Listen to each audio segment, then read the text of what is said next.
Hey guys, welcome back to the channel. This video marks the beginning of a new course completely free of cost, exclusively on the concept and application of price action trading. The course is designed in an orderly manner from the very basic to the advanced level as we move up the ladder.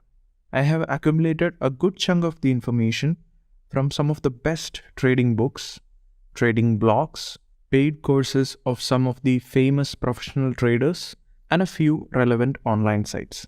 Also, I have taken a lot of effort to explain each concept in a way that even newbie traders can understand without much difficulty. So, I heartily welcome every aspiring trader to take a ride with me throughout this course.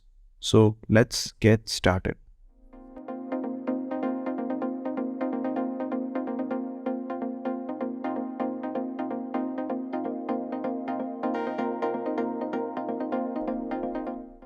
At the heart and soul of it, the stock market is all about buying and selling, demand and supply. Sometimes we buy a stock and sometimes we sell one.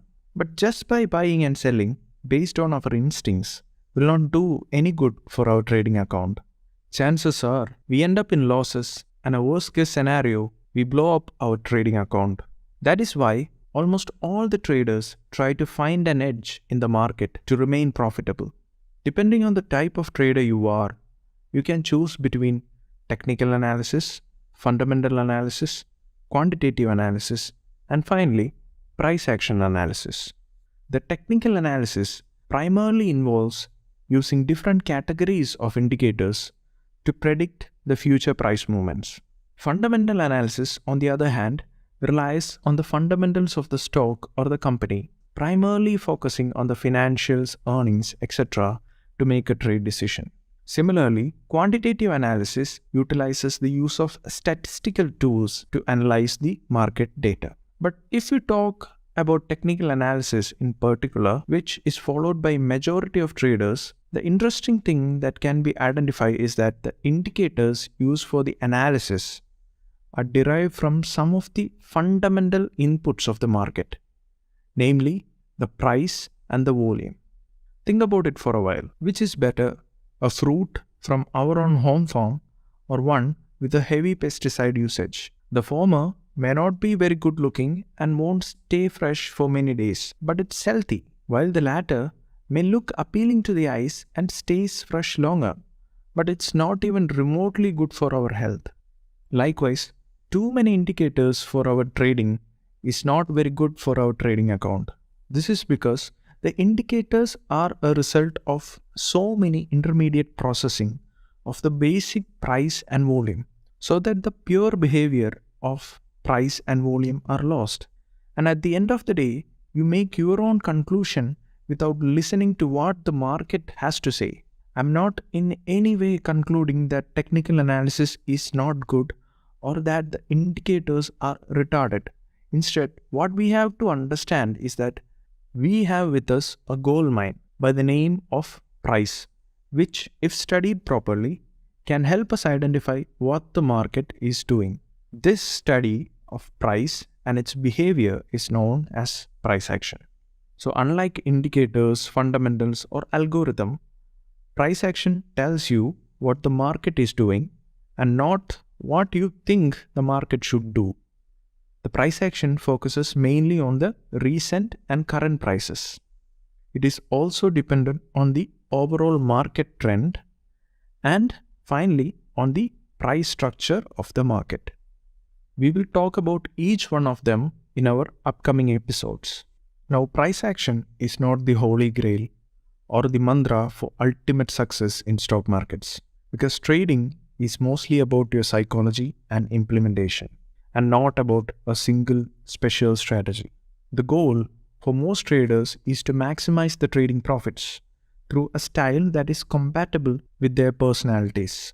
Without that compatibility, I believe that it's virtually impossible to trade profitably for a long term. But if you devote a good amount of time to learning price action trading, you'll trade with cleaner charts without hell lot of indicators. You'll also be able to pinpoint your trade entries and exits with better precision.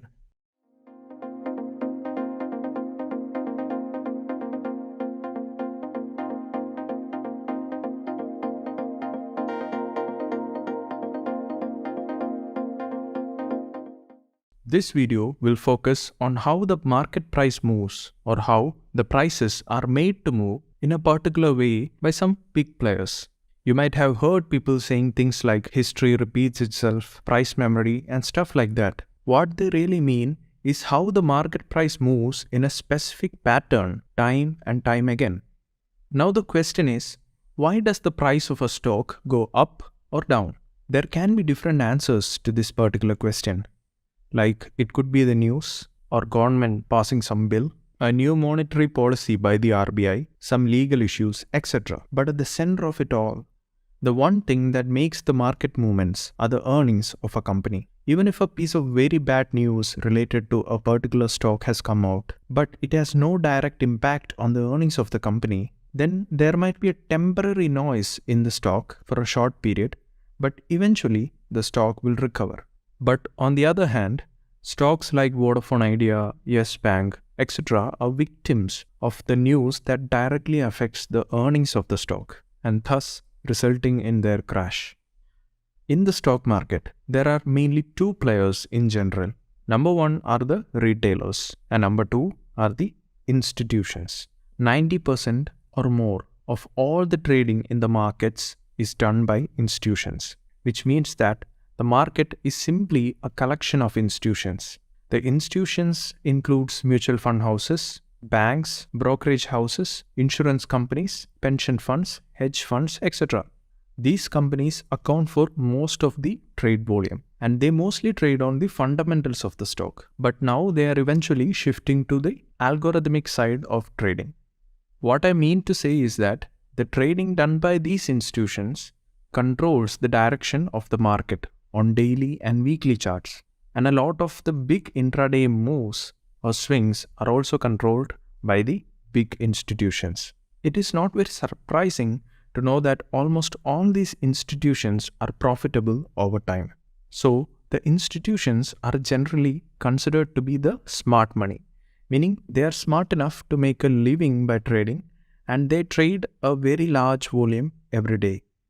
No trade can take place without one institution willing to take one side of the trade and the other willing to take the other side. The small volume trades made by the retailers can only take place if an institution is willing to take the same trade. Let me explain this. If you want to buy at a certain price, the market will not get to that price unless one or more institutions also want to buy at that price. Similarly, you cannot sell at any price unless one or more institutions are willing to sell there, because the market will only go to a price where the institutions are willing to buy and others are willing to sell. I hope the point is clear. Most individual traders or retailers have no ability to move the market. The market will only test a particular price if one or more institution believes that it is financially sound to sell at that price. On the other hand, there are other institutions which believes that it is profitable to buy there. So to be very precise, at every tick in the stock market, institutions are buying and other institutions are selling. And all of them have proven systems that will make money by placing those trades. So the main point to be noted, or the main point that I want to convey is this. You should always be trading in the direction of majority of the institution. Or like the professionals say, follow the footprints of these institutions because they control where the market is heading, or simply they move the market. Now let us look at a new scenario. You have found out a new trading strategy that makes money and it works perfectly, but at some point it stops working after a while. Many of us might have gone through this situation.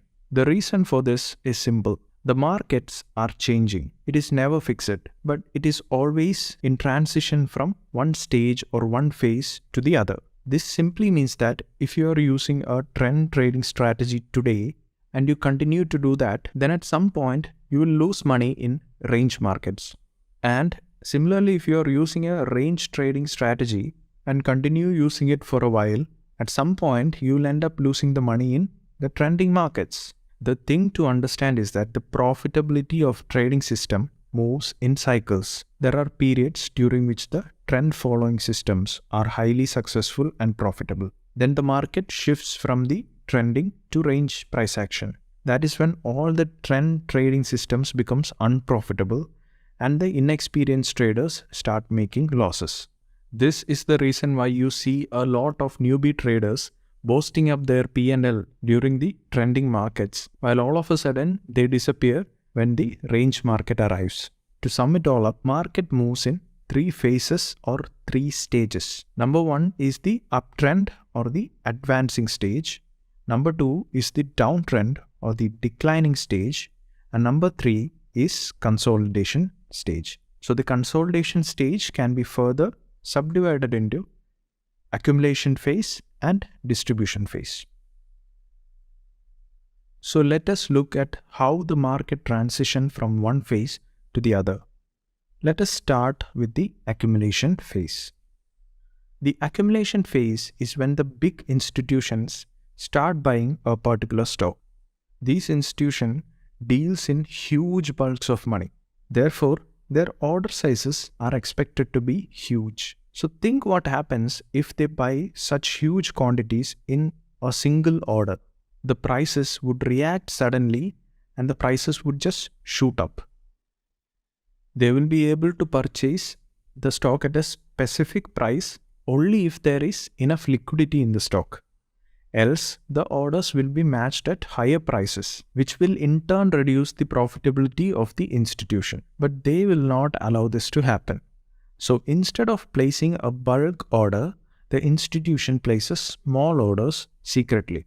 And this is called as position building. In short, we can conclude that during the accumulation phase, the institutions are building up the position slowly and silently. And during the accumulation phase, the market tends to be in a range or it is range bound. And the trend traders would face losses if they don't adapt suddenly. So how will you identify the accumulation phase? Generally, the accumulation phase occurs after the price has fallen down, or simply it happens after a downtrend. The accumulation phase can also be viewed as an area of low volatility or an area where there is a lack of interest between the bulls and the bears. Moving on to uptrend or the advancing phase. This stage occurs usually after the price breaks out of the accumulation phase. Here's what happens in the uptrend or the advancing phase. After building up the positions, the institutions take the market higher. So there is a bullish sentiment in the market all along. The institutions will not book profits anytime soon. So the uptrend can last anywhere from months to even years. It is during this phase that the trend traders make a lot of profit. We will discuss on how to identify an uptrend and how to approach your trades during an uptrend in our upcoming videos. But now let's move on to the third phase, which is the distribution phase. The distribution usually occurs after the prices have risen to a good extent, and the distribution phase looks similar to an accumulation phase where the market remains in a range. Here's what happens in the distribution phase. The institutions begins to distribute or sell or square off their positions after they have made a good chunk of profit on their initial investments. Similar to the accumulation phase, the institutions sells the shares secretly and slowly so that the market doesn't fall immediately, creating a panic situation. So they will sell at a range of target prices. And that is why the distribution phase is also range bound, and the trend traders don't stand a chance if they don't adapt suddenly. In the distribution phase, the volatility tends to be high due to the panic of an imminent crash or fall in the prices. The last and the final phase is the downtrend or the declining phase. The declining phase happens when the price breaks down of the distribution phase. During this phase, the selling pressure is high and the market outlook is bearish. Most traders try to cut their losses, and those who don't, well, they remain as long-term investors in the hope that the price will come back up. The volatility tends to be very high due to panic and fear in the market. So this is a good time for trend traders who can short the market and get hold of good profits. This is how the phases look like in a chart. And it is interesting to note that these stages continue to appear time and time again as cycles. And if you could spot them early, then you have an edge over the market, and eventually you can use a suitable strategy that works in the situation. We will talk about different trend trading and range trading strategies in detail in the upcoming videos, and we will also understand how to design your trading strategy according to changing market conditions.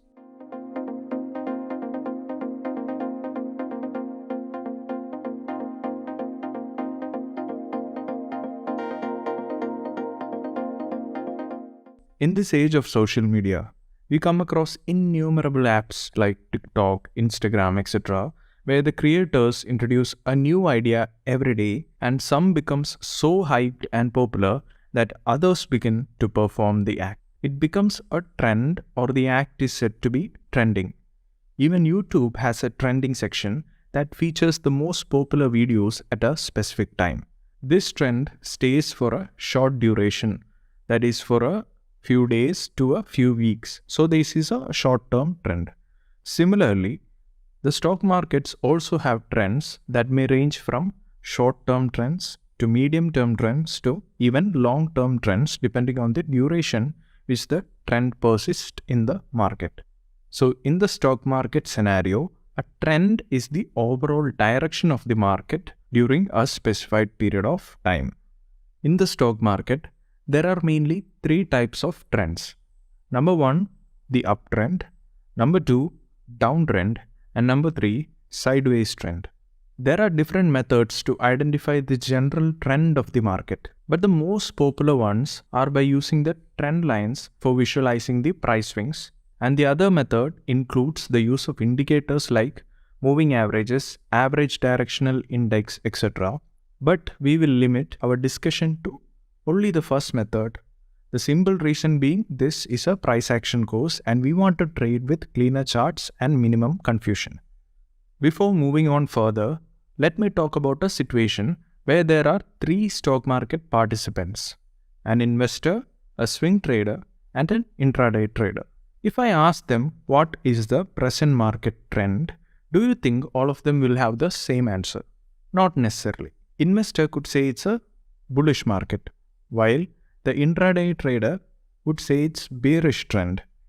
Even the swing trader can say there is no trend at all or the market is sideways. What is the reason for different opinions? Why do different people have different views on the market trend given the same charts and same conditions at the same instance? The simple and straightforward answer is the time period that each trader used for their analysis. The investor might conduct his analysis on the monthly or yearly time frames, while the swing trader might be using the weekly or daily time frames. And for an intraday trader, the time frame might be 15 minutes or 5 minutes. Therefore, as the time frame changes, the analysis changes. So does the perspective on the market trends. So this is my first conclusion, that trends are relative in nature. That is, trends are dependent on time frames and it changes with time frames. There is a common saying in the market that trend is your friend. I will try to bring clarity as to why this statement is relevant for our trade success. In the last episode, we have talked about the 4 different phases or stages of the stock market price movement. Now let us analyze in detail how the price moves. For that, let's take an example of a rubber ball, for instance, and let's bounce the ball once. The ball would not just take off and go out to space, right? It will come back to the ground and bounce back up. Similarly, in the stock market also, the price does not move indefinitely up or down. There will be direction changes once in a while. This nature of price oscillation is called as price swings. A typical price swing will consist of an impulse move and a corrective move. The impulse move is the strong move with stronger price action candle, while the corrective moves in a trend are generally weak or dull moves opposite to the direction of impulse move. Moving on, let's understand this by taking up each of the trend types and learning how to draw the trend line for analysis. By definition, uptrends are marked by rising data points, such as higher swing highs and higher swing lows. So here the price moves up in such a way that the swings also move up, making a recognizable pattern. During an uptrend, the impulse move is a strong up move with a series of strong bullish candles which forms a higher price than the previously formed high. The impulse move is followed by a corrective move in the opposite direction of the prevailing bullish trend. The corrective move usually includes a lesser number of weaker candlesticks that forms a lower price, but this lower price is still higher than the previous lower price formed. The corrective moves are generally due to profit booking by some traders. As a rule of thumb, a trend can be confirmed as an uptrend only when the price has made at least 2 swings on the upside.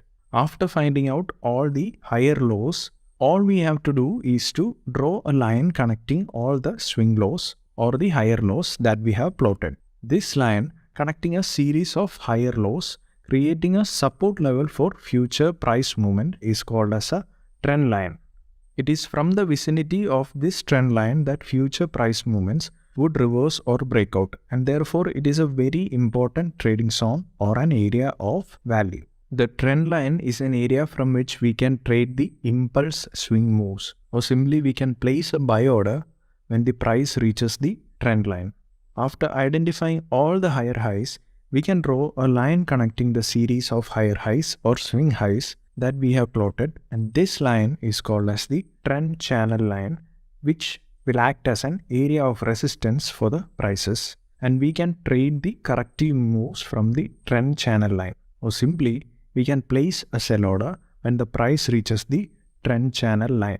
Coming to downtrends, by definition, these are marked by falling data points, such as lower swing lows and lower swing highs.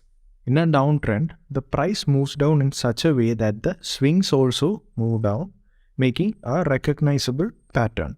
So during a downtrend, the impulse move is strong in the downward direction with a series of strong bearish candlesticks which forms a lower price than the previously formed low. The impulse move is followed by corrective moves in the direction opposite to the prevailing bearish trend. The corrective move usually includes a lesser number of weaker or dull candlesticks that forms a higher price, but this higher price is still lower than the previous formed high. So the corrective move is generally due to profit booking by some traders who took a short trade earlier in the trend. So a trend can be confirmed as a downtrend only when the price has made at least 2 swings on the downside. That is, 2 impulse moves and 2 corrective moves should be there. Now, after plotting all those lower high points, we can draw a trend line connecting all the swing highs or the lower highs that we have plotted. The trend line so formed acts as an area of resistance from which we can trade the impulse move to the downside, or simply we can place a sell order when the price reaches the trend line. As in the previous case, if we plot the lower lows and then draw a line connecting all these lower lows, we will get a trend channel line which will act as a support for the future prices. And it is from this trend channel line that we can place buy orders to trade the corrective move. So by now, you might have the realization that the corrective moves are weak moves opposite to the existing trend, while the impulse move happens in the direction of the trend and is generally a series of stronger candles. This is the reason why we should trade the impulse move during trending market so that the probability of profit is high. This is the reason why trend is your friend. As we move on, it is very important to understand when a trend will end and when the consolidation will start. This can be identified by the use of swing transition. During an uptrend, whenever the price breaks the higher low for the first time, then it is an indication that there is a transition in the uptrend. Similarly, when a price breaks the lower highs in a downtrend, it indicates in the transition from downtrend to a sideways trend or even an uptrend. The final type of trend is not actually a trend, but it is a situation where there is no clear trend in the market, where the market stays inside a range. We have talked about ranging stages of the market as accumulation phase and distribution phase. So the price movement between two price levels is called as sideways trends. There are three types of sideways trends. Number one is the range contraction. Number two is the range expansion. And the last one is the triangular range. Let's talk about range contraction first. During range contraction, the levels shrink and the price action becomes almost neutral or flat. This shows the lack of any interest between buyers and sellers. The volatility in the market also drops. So range contraction happens when there is a shortening of the price bars or simply the candlestick sizes reduces. The high and low range or levels get narrower or closer to each other. And this is a strong indication that a trend reversal is coming soon. That is, if there was a prior downtrend, now the trend might change to an uptrend. But it is just an indication, it is not for sure. During a range expansion, as the name suggests, the levels will expand and the price action starts becoming visible. So range expansion is associated with lengthening of the price bar or the size of the candlesticks becomes larger and the high and low range or the levels gets wider. So range expansion usually indicates a continuation in the price pattern. That is, if there was a prior uptrend, it is an indication that the uptrend might continue in the future, but it is not for sure. Now the final type of sideways trend is the triangular range, where the price shrinks or expand not between two fixed horizontal levels but rather an expanding or converging level. This is a topic which needs broader discussion, so we will talk about triangle patterns and how to treat them further forward in this course. Even though the trend lines do a good job of showing overall market direction, one issue with trend line is that they often need to be redrawn. For example, during an uptrend, the price may fall below the trend line. But this does not necessarily mean that the trend is over or there is a breakdown. The price may move below the trend line and then continue rising. So in such an event, we have to adapt ourselves and the trend line needs to be redrawn to reflect the new price action. Drawing the trend lines is easy, but there can be errors in drawing the trend line. So that is why just using trend lines exclusively to determine the trend is not really advised, because most professional traders also tend to look at other indicators like moving averages or average directional index to confirm the market trends, because the more the confirmations, the better the analysis. So it's finally time for the most important part of the video, that is identifying the strength of a trend. So generally trends can be categorized into two types depending on the strength. That is, there can be a strong trend or there can be a dull or weak trend. The main parameters to keep in mind while categorizing the trends based on their strength includes a few parameters. Number one is at least two or more swings has to be there, or there should be two or more points of contact in the trend line. Then only a trend is considered to be valid. Number two is the slope. So the slope of a trend indicates how much the price should move each day.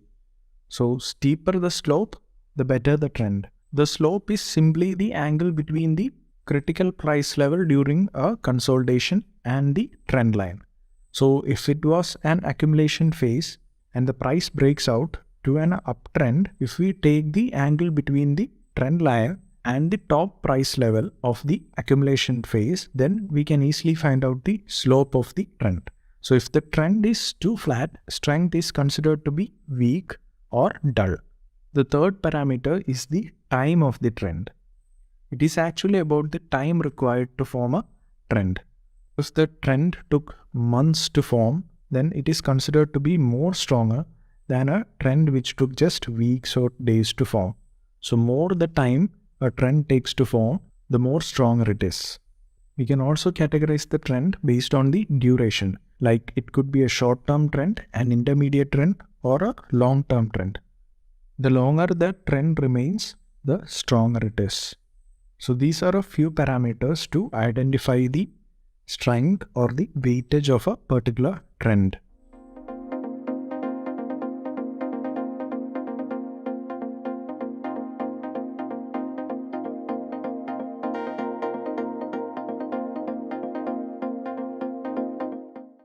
In this video, you will learn how to read candlestick patterns like a professional trader. This is even if you have no experience with candlestick patterns beforehand. And here's the good thing, I will explain a simple method to read the candlestick patterns without memorizing a single pattern. That's right, you don't need to by heart any of these patterns. So let's get started. Candlesticks are a way to show the market prices of a security on your chart.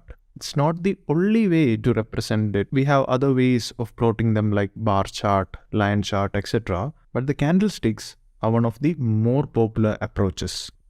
The candlestick usually consists of two parts, a real body and shadows or wicks. Also, when you're dealing with candlesticks, you must be aware that there is a 4 price point for every candle on the chart. These price points are the opening price, the high price, the low price, and the closing price for the same period, or simply we call them as OHLC. The real body of the candlestick shows the open and close prices, while the shadows on the top and the bottom of the body shows the high and low prices for that particular period. The shadows looks like wicks and hence they are called as candlesticks. The upper wick signifies the high of the period and the lower wick signifies the low of the period. The high is the highest price point of the candle at a particular time and the low is the lower price point of the candle at a particular time depending upon the time frame you are trading on. Candlesticks generally have two popular colors, green and red. Sometimes it might be white and black depending on the settings that you use. But most commonly it's green and red. And a very important feature is that for green and red bars or candles, their opening and closing prices are at different locations. The color of the body of the candlesticks determines if the candlestick is showing a bullish or bearish price movement. That is, if the opening price is less than the closing price, then the body of the candlestick is green or white.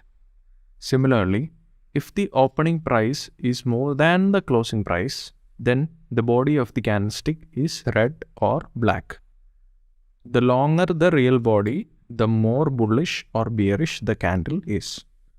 There are so many candlestick patterns out there, ranging from engulfing candlesticks, shooting stars, hammers, spinning tops, dojis, etc. to name a very few. So if you were to learn all these patterns, it would seem very hard and confusing. But don't worry, because we have got an easy way to understand what each candlestick means and identify the strength or priority of each of them. To learn this method, all you have to understand is just two little things. Number one is the open, high, low, close, or the OHLC of the candles. And number two is to figure out who is more dominant in the market, whether it is the bulls or the bears, or simply the buyers or the sellers at a particular time period. Let's start our discussion on the first category of candlesticks. These candlesticks are called as marbosus. Let's look at the first type. Since the candle is a green one, it is a bullish candle. It has a big real body but has no wicks or shadows on either the upper or the lower end.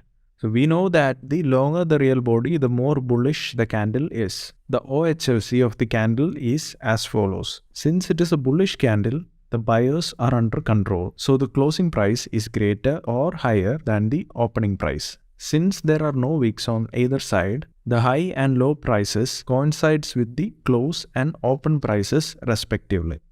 As a rule of thumb, the wick of a candle indicates price rejection or opposition by the opposite party. In case of a bullish Marubozu, the open and low prices coincides, and similarly the high and close price coincides, which means that there is no selling pressure from the bears. That brings us to the conclusion that bullish Marubozus are the strongest bullish candles we can find on a chart. But we have to be very flexible with patterns. That is, we have to first quantify and verify, because in the market the patterns generally don't occur exclusively the same way as it is mentioned in those textbooks. So let's look at this green candlestick pattern where the price has closed higher for the period. It has opened lower and closed higher, which means it is a bullish candlestick, and there is a small lower wick and a small upper wick. But the high and low prices are so close to the open and close prices, which means there is a very weak selling pressure from the bears. So in real market conditions, we can actually consider these candles as bullish Marubozus, because even though there was a slight selling pressure, it is still a strong bullish candle. Now moving on to bearish Marubozu, which is similar to the bullish Marubozus, but this pattern is a strongest bearish pattern. For a bearish candle, the open prices are higher than the closing prices. This is because the sellers are willing to sell at all the available prices. A bearish Marubozu also indicates that there is so much selling pressure that the participants actually sold at every price point during the day, so much so that the stock closed near the low point of the day.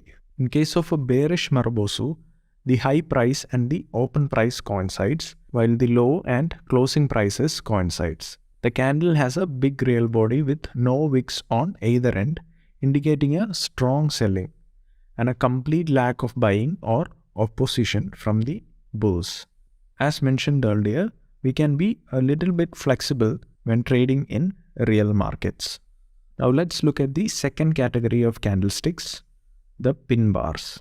The first category of pin bars are the hammers and hanging man. Talking about hammers, a pin bar is said to be a hammer when it appears at the bottom of a downtrend. The hammer consists of a small real body at the upper end of the trading range with a long lower shadow. The longer the lower shadow, the more bullish the pattern is. Generally, the prior trend for a hammer should be a downtrend as mentioned. We should visualize the hammer pattern in the following manner. The market is in a downtrend, so bears are in absolute control over the markets. When a hammer forms, the price goes even lower and it forms a new low price.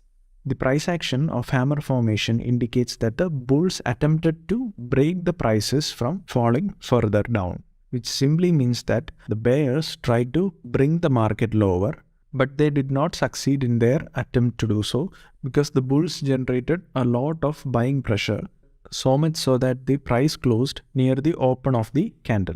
This action by the bulls has a potential to change the sentiment in the stock. So we can say that hammer is a reversal pattern, and a hammer pattern could indicate a bullish reversal in the market. Now moving on to the hanging man. A pin bar is said to be a hanging man when it appears at the top of a trend.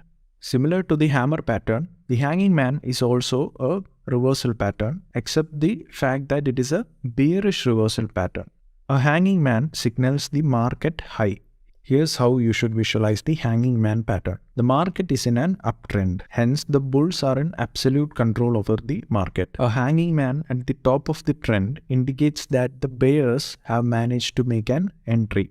This is emphasized by the long lower shadow of the hanging man, which signifies that bears have tried to break the stronghold of the bulls, because the bulls tried to push the prices higher, but the bears managed to bring in so much selling pressure that the price closed closer to the open price, creating a small real body. And there is a high probability that the market trend would reverse, and the hanging man pattern is a good indication that bearish sentiment is about to prevail in the market, and it is a good time to short the stocks. Now the second category of pin bars goes by the name of shooting stars or inverted hammers depending on where it is formed on the chart. Talking about an inverted hammer generally occurs at the end of a downtrend. This is the weakest bullish candle that you can find in the market. We can see that the range of the candle or the real body is very small. Also, the open and closing prices are close to each other. The long wick suggests that the bulls tried to take the price higher, but there was a big selling pressure by the bears. So it indicates that the weak buyers are in control of the market and there can be a shift in the sentiment.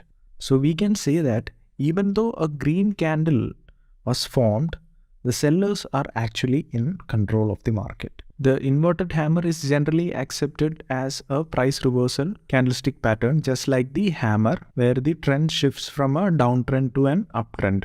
But if you were to ask me which signal would you trade, the hammer or the inverted hammer, I would definitely go for the hammer pattern, because the hammer pattern gives a much stronger indication of a trend reversal than an inverted hammer pattern. This is also due to the difference in selling pressures in both these cases. Now moving on, a pin bar is said to be a shooting star when it occurs at the end of an uptrend, indicating a price reversal. Similar to an inverted hammer, it also has a real body with the open and close prices close to one another. It also has a large wick on the upside, indicating that the bulls tried to bring the price up, but they were overpowered by the bears who pushed the price below the open price. So the shooting star is a strong bearish pattern. It is stronger than the hanging man pattern that is formed in the uptrend. This is because the sellers were more in control when the shooting star was formed rather than during a hanging man pattern. Now let's move to the third category of candlesticks. We can clearly see that the candles have a small real body. A small real body indicates the open and close prices are quite close, as we have discussed so far. The upper and the lower shadows are almost equal in length.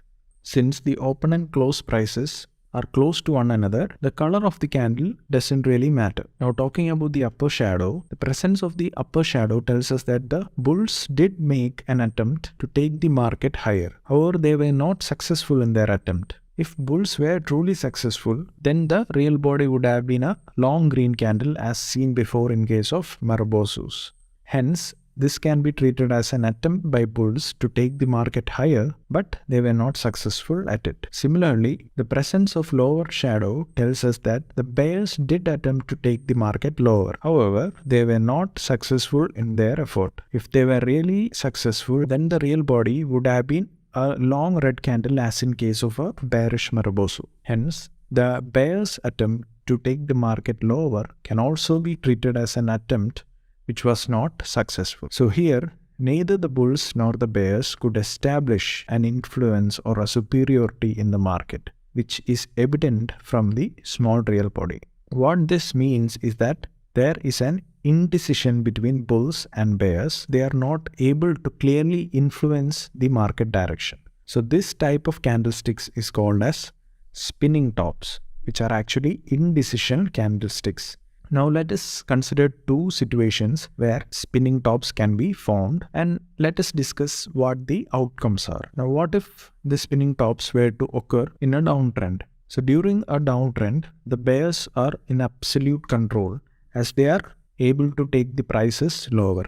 A spinning top in the downtrend indicates that the bears could be consolidating their position before resuming the trend. It can also be seen as an attempt by the bulls to arrest any further price fall. But are they really successful? Because if the bulls were to be really successful, it would have resulted in a strong bullish candle rather than a spinning top. So clearly there are two foreseeable situations or outcomes with equal probability in this case. Number one, either there will be another round of selling and the market will continue with its slow. Or number two, the markets could reverse its directions and the prices would increase.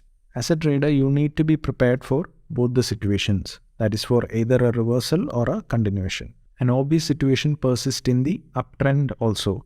Now lastly, let's talk about the dojis. So dojis are similar to spinning tops, except that it does not have a real body. This means the open and closing prices are equal. So doji is an important candlestick pattern as it provides very crucial information regarding the market sentiment. By a textbook definition, doji suggests that the open price should be equal to the close price, which indicates that the real body does not exist. The upper and the lower wicks can be of any length, and the color of the candle does not really matter because the prices are very close to each other. The dojis have similar implications as spinning tops as we have discussed just now. So whatever we have learned from spinning tops applies to dojis as well. So doji also conveys indecision in the market, meaning that the bulls and bears are confused whether to take a trade. Both dojis and spinning tops ask the trader to remain cautious in the market. There are a lot of other candlesticks, but those mentioned so far is enough to understand the idea of similar candlesticks that forms in the chart. Now let us arrange the candlesticks from strongest to the weakest. So first of all, we'll consider the bullish candles and arrange them in the order of their strength.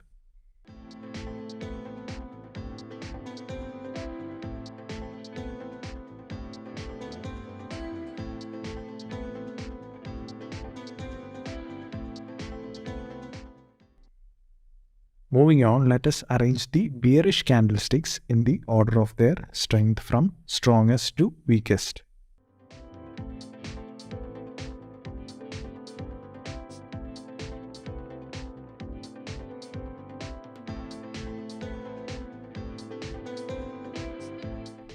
A gentle reminder at the end of the video would be not to trade these candlesticks in isolation, because more the confirmations, the better. The key thing that I am trying to bring across is that you understand what each individual candlestick pattern means, and afterwards you can use these tools and techniques that you have learned and make it a part of your trading plan when you consider different elements of price action, which we are going to learn in the upcoming episodes of this training.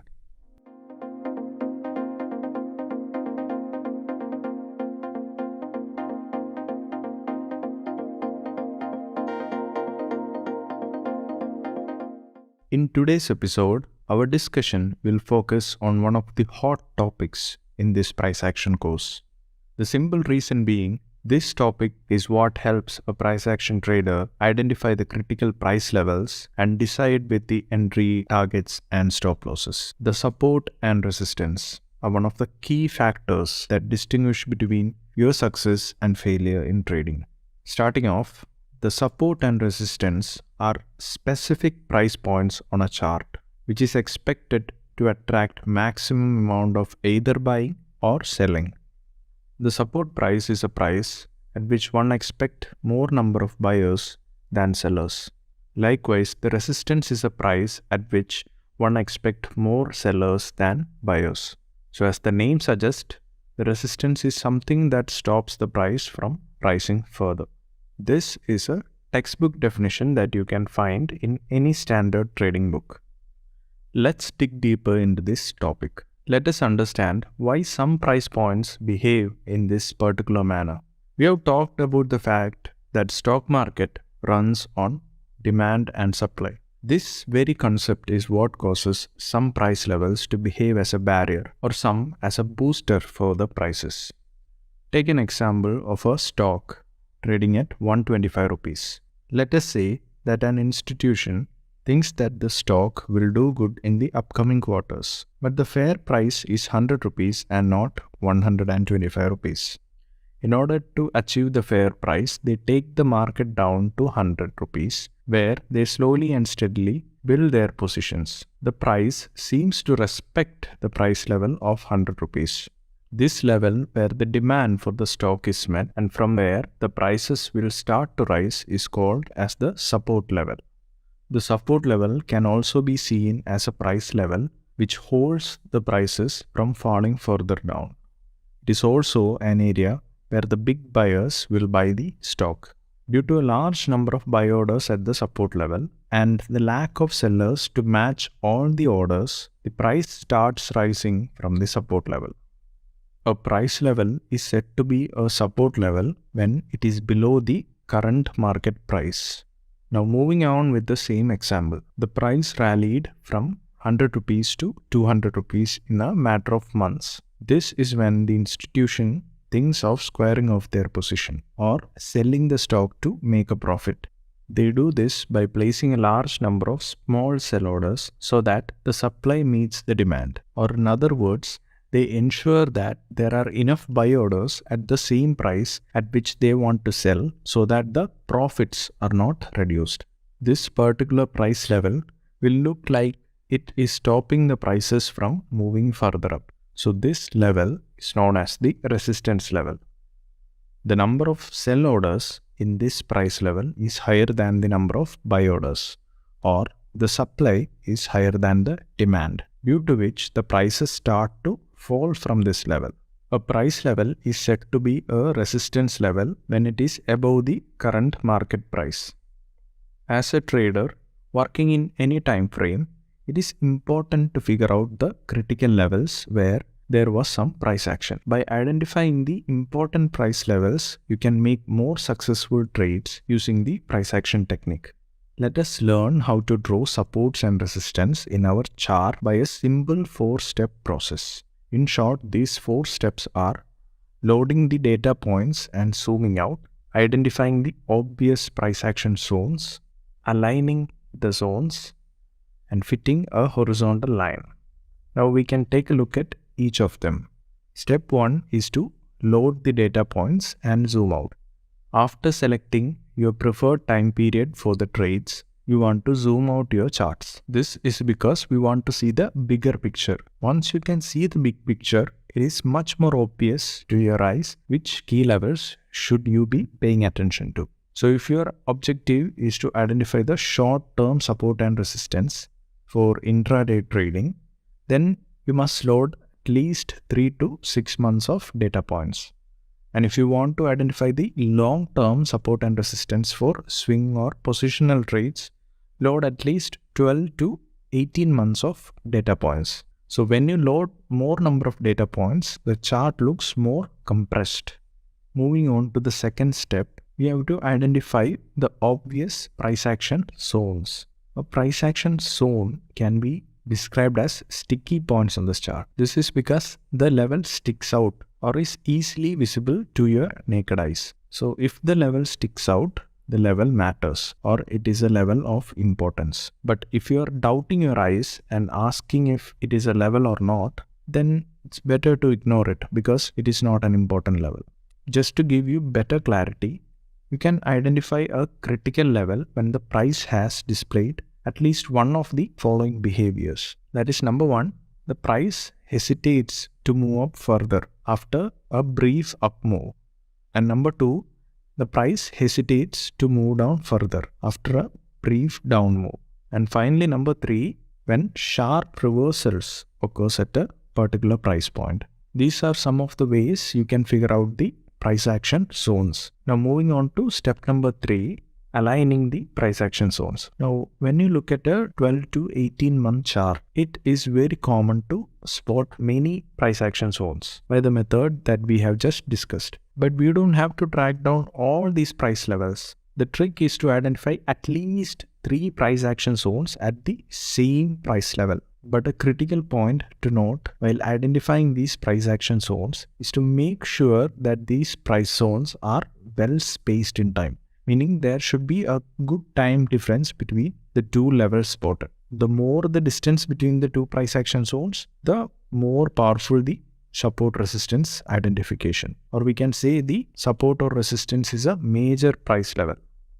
Now after identifying and aligning your price action zones, we move on to the step number 4, that is fitting a horizontal line. Connect the price action zones that we have identified with the horizontal line. After drawing the line, you have to adjust your level to get the maximum number of touches.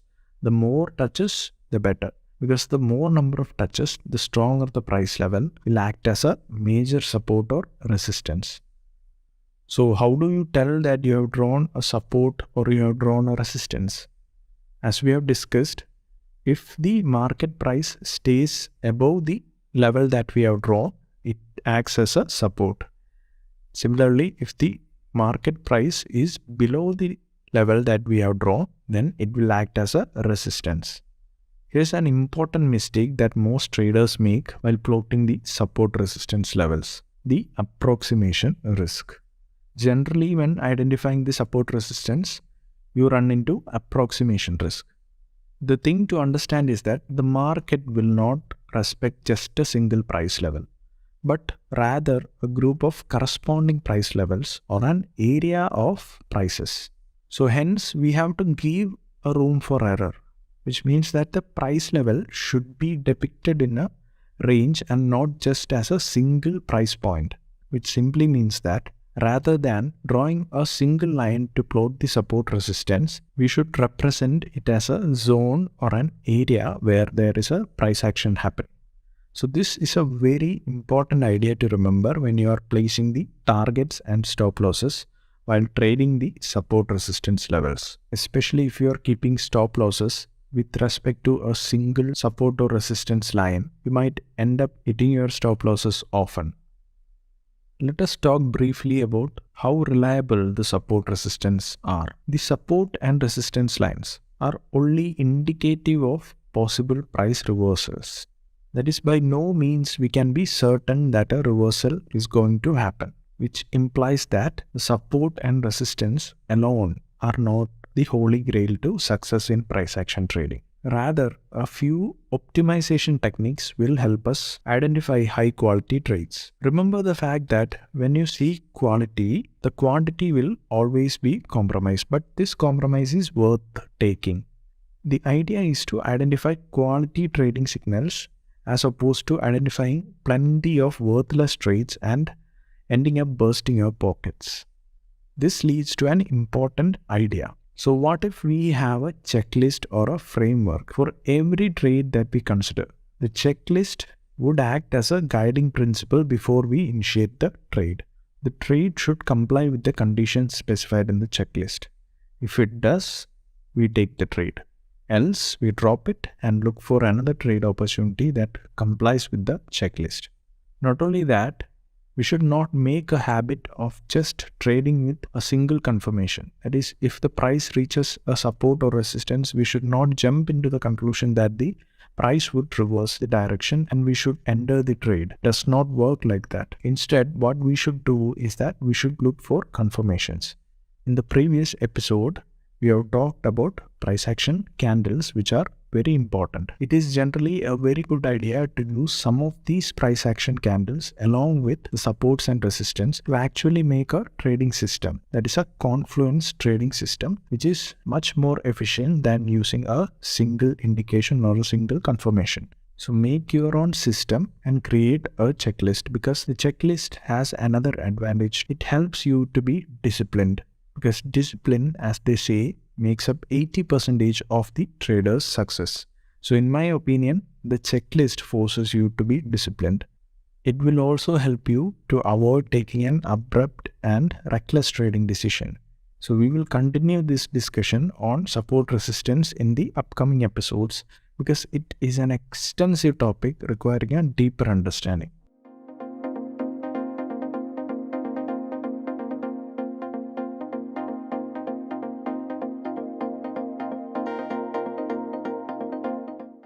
In the previous episode, we have discussed the basic stuff regarding supports and resistances. In this video, we will go a step further, seeking the depths of support and resistance levels. We will talk about how to identify if a level will break or not, how to approach our trades using supports and resistances, that is, if we should trade a breakout or should we trade a reversal. And finally, we will learn to find trades that other traders fail to notice. Let's get started right away without wasting any time. The first and foremost question is how to identify when a support or resistance will break. To get started, when you see a series of higher lows into a resistance, you want to avoid selling at the resistance. The reason is very simple. Let me give you an example. Let's say you have a huge hammer in your hands and it's really powerful. And right in front of you, there is a brick wall. Now you take the hammer and smash against the wall many times over and over again. Now let me ask you, will the brick wall hold or is it likely to break? Well, common sense tell you that the brick wall is likely to break. And this is exactly the same concept when a resistance level is tested multiple times within a short period of time. The chances are the resistance will break. Now, I'm not 100% sure that it is going to break because no one can be 100% sure in trading. But the odds of resistance breaking are high. And likewise, when you see a series of lower highs into the support, the chances are the support level is going to break. This is because the prices hit the support level multiple times in a short duration of time. We will expand this idea further in this video when we will talk about breakout trades. Moving on to the most important question, how to find the best support and resistance areas to trade. We can approach this question with two trade ideas, the breakouts or the reversals. We will understand when one should take a breakout trade and when to take a reversal trade. Now let's start with the idea of trading reversals. The most important question associated with this type of reversal trade is how do you know that a particular level is likely to hold? Only if the support or resistance level holds can you enter a reversal trade. Otherwise, you will end up in the wrong side of the trade and you will incur losses. In order to trade reversals, I want to share with you a few tips to bear in mind. The first and foremost thing is that you want to see a power move or a momentum move or a strong move into the market structure. Now what this means is that if you have drawn an area of support or resistance, you want to see a strong move into the level. By strong move, I mean big or large bodied candles, which in turn means that for an area of resistance, you want to see a strong bullish candle coming into the area of resistance. And in case of a support level, you want to see a strong bearish candle coming into the support. Now this is what I mean by a power move or a momentum move. I know this sounds counterintuitive as to why one should trade a reversal when there is a strong momentum move. So you can ask me, why do you want to sell when there is such a strong bullish momentum into the resistance? And also, why do you want to buy when there is such a strong bearish momentum into the support level? Right now, don't worry because as we move on, we will find clarity as to why I am talking about this. Now the second tip that I have to give you is that you want to see a strong price rejection at the area of value. That is the area of support or resistance. You want to see a strong price rejection. The price rejection can be in form of a pin bar. The pin bar may be a shooting star or a hammer, etc. The idea is to see a long wick where the price gets rejected from the particular level that we are considering. Let's say this in case of resistance. A big bullish candle comes into the resistance and suddenly it gets rejected. And the stronger the rejection, the better. And that is exactly what you want to see. Let's take our discussion a little deeper and understand it closely. Initially, I have told that you need to see a strong momentum move or power move into the area of support or resistance. Let me explain why. You want to see large bodied candles into an area of support or resistance. Now let's say when you look at a resistance and when you have a strong move coming to the resistance level. At this point, ask yourself what exactly a resistance is. So in the previous video, we told that resistance is a price level which stops the price from moving up, or simply it is a level where the supply is high. Now also think about the fact that where exactly will you face an opposing pressure, or simply where do you think will the buyers come in so that they could buy at good prices. So if you think about a good price that the buyers would come in, and if you look at the chart, the chances are that buyers would always love to buy at an area of support. So it is obvious from the market structure that the buyers would wait for the price to retest or reverse to the particular support level so that they can buy or they can go long. Further, the price rejection at the resistance indicates that the buyers are not willing to buy at higher prices. And this is exactly the best place to initiate a short trade. The other reason being, the only place where you have to be afraid of the buyers coming back into the market is the support level. The advantage of taking a short trade at the resistance is that you can leverage the difference between the support and resistance level so as to obtain a high reward to risk ratio. However, on the downside, if you don't get a strong move or a momentum move into the particular level, instead what you get is a choppy move with a lot of swings like this, then it is not a good idea to short on the resistance. We can ask the same question here also. Where will the opposing pressure come in? That is, where will the buyers come in so as to get a good buying price? Well, this time around, the bias could potentially be at these swing lows. What this means to a trader who is looking to short at the resistance is that as the price approaches to these swing low levels, you will be facing opposing pressure that could turn the tide against you and you would not get a good reward to risk trade. That is exactly why you don't want to go short when there is a type of stair-stepping price action or a swing price action into your levels. The reason being, all these swing low levels are opposing pressures where the buyers could potentially come in and push the price against your trade. Now, another reason why you want to see large candles or larger momentum candles into a particular level is a very simple idea. Often when there is a strong price move, for example, there is a strong bullish move into a resistance level, most traders just look to buy the breakouts. I'm pretty sure that you have done it yourselves, right? So when there is a strong momentum, you might be thinking, let's buy the breakout. The market is rallying and it will continue to rally. So the simple decision at that point of time is to buy. Now this is where the twist in the plot comes. Where will you put your stop loss?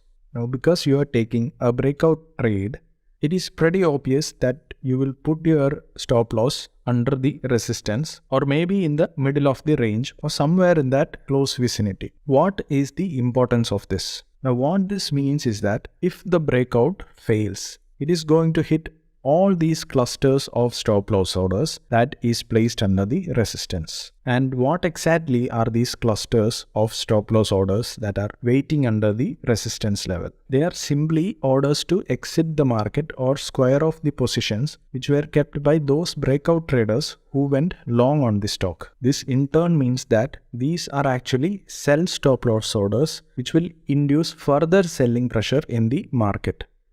Now, more stronger the bullish move is into the market structure, more breakout traders will enter the trade and there is more buying, and more buying in turn means more selling stop loss order behind the resistance. And if there happens to be a price reversal or if the price reverses towards the downside, it will hit all the sell stop loss orders of these breakout traders. Another key thing to remember is that the longer the price is away from the particular level, the better the trade is. And why is it so? The thing is, the longer the price is away from a particular level, the more it would attract the attention from higher time frame traders. For example, if a price has not retested to rupees 150 level on a daily time frame for let's say 3 months or 6 months or even 1 year, then you can be sure that this particular level can be seen on the weekly time frame or even the monthly time frame. And because of this reason, it will attract more traders from the higher time frame to pay attention to these particular levels. And that is why you get a strong price rejection or a reversal at a level which has not been tested for a long period of time. Alright, now let's learn to identify breakout trades. Most newbie traders trade more breakouts than reversals. When they see a strong move, they think that the market is going out to the space and they jump into buying the breakouts. In the next moment, there is a price rejection and there is a strong reversal in the opposite direction. And all these traders get caught on the wrong side of the trade, which in turn results in hitting their stop losses, which forces the price to go even lower. Now, when do you trade breakouts at supports and resistance? This concept is actually pretty much the opposite of what we have just learned earlier in case of reversals. So you know that price is likely to reverse at a support or a resistance when you have a strong power move or a strong momentum move into a market structure with a price rejection. When you are looking at it from a breakout standpoint, you don't want to see a strong momentum move into the market. In this case, what you want to look for is a price action that we have discussed right at the beginning of this video. We have to look for higher lows into a resistance which somewhat look like an ascending triangle, or we should look for lower highs into the support, which somewhat looks like a descending triangle, or even a third type where there is a price buildup which is supported by a moving average. Now let me cover each one of them. Starting off, higher lows into a resistance looks something like this. And you can see the price looks somewhat like an ascending triangle pattern. This is significant because it's telling me that the buyers are willing to buy at higher prices and the sellers are not interested or they are weaker. The ascending triangle pattern tells me that the sellers, in terms of their strength, are getting weaker or they are getting feeble. The thing is that the first time the sellers managed to push down the price by a good margin, and in the consecutive times it got weaker and weaker. And this is a sign of bullish strength that the market could possibly break out higher. At this instance, you don't want to be shorting at the resistance because number one, you don't have a momentum move into the resistance structure. And number two, if you were to go short into the resistance, there are swing levels which have been formed where the buyers could potentially come in, and result is that you will hit your stop loss. Now similarly, let's look at lower highs into the supports, which are the same thing. And it tells me that the sellers are in control and they are willing to sell even at lower prices. And top of it, from a price action standpoint, it is telling you that the buyers are also getting weaker, because this is a condition where the buyers barely push the price higher. And the subsequent times it only moved smaller and smaller. They were not able to push it any higher.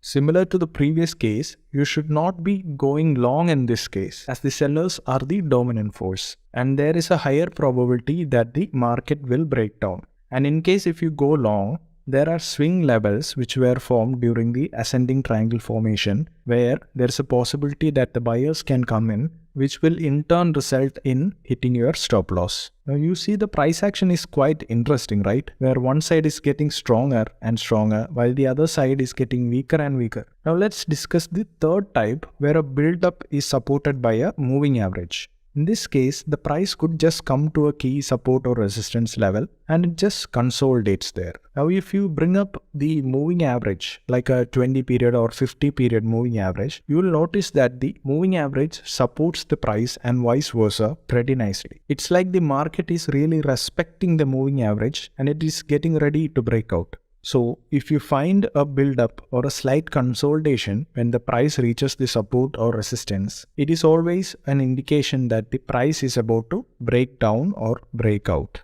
Now let's hop on to the final question, how to find support resistance trading opportunity that most traders fail to notice. Now it's very simple. If you are a trader who enters at a daily time frame, then you have to go to a higher time frame like a weekly time frame, and then you have to look for build up or a tight consolidation.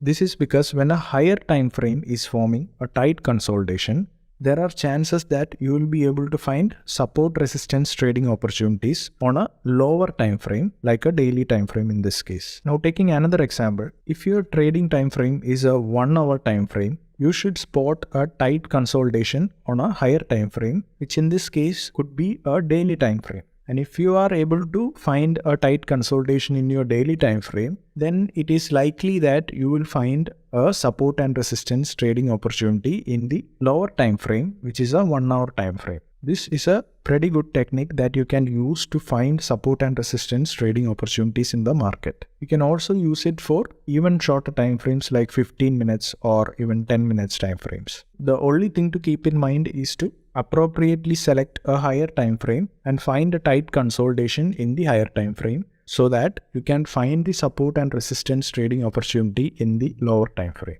Now that is it for this video. I hope you have a good clarity about supports and resistance and how to approach your trades with supports and resistance after watching this video and the previous video.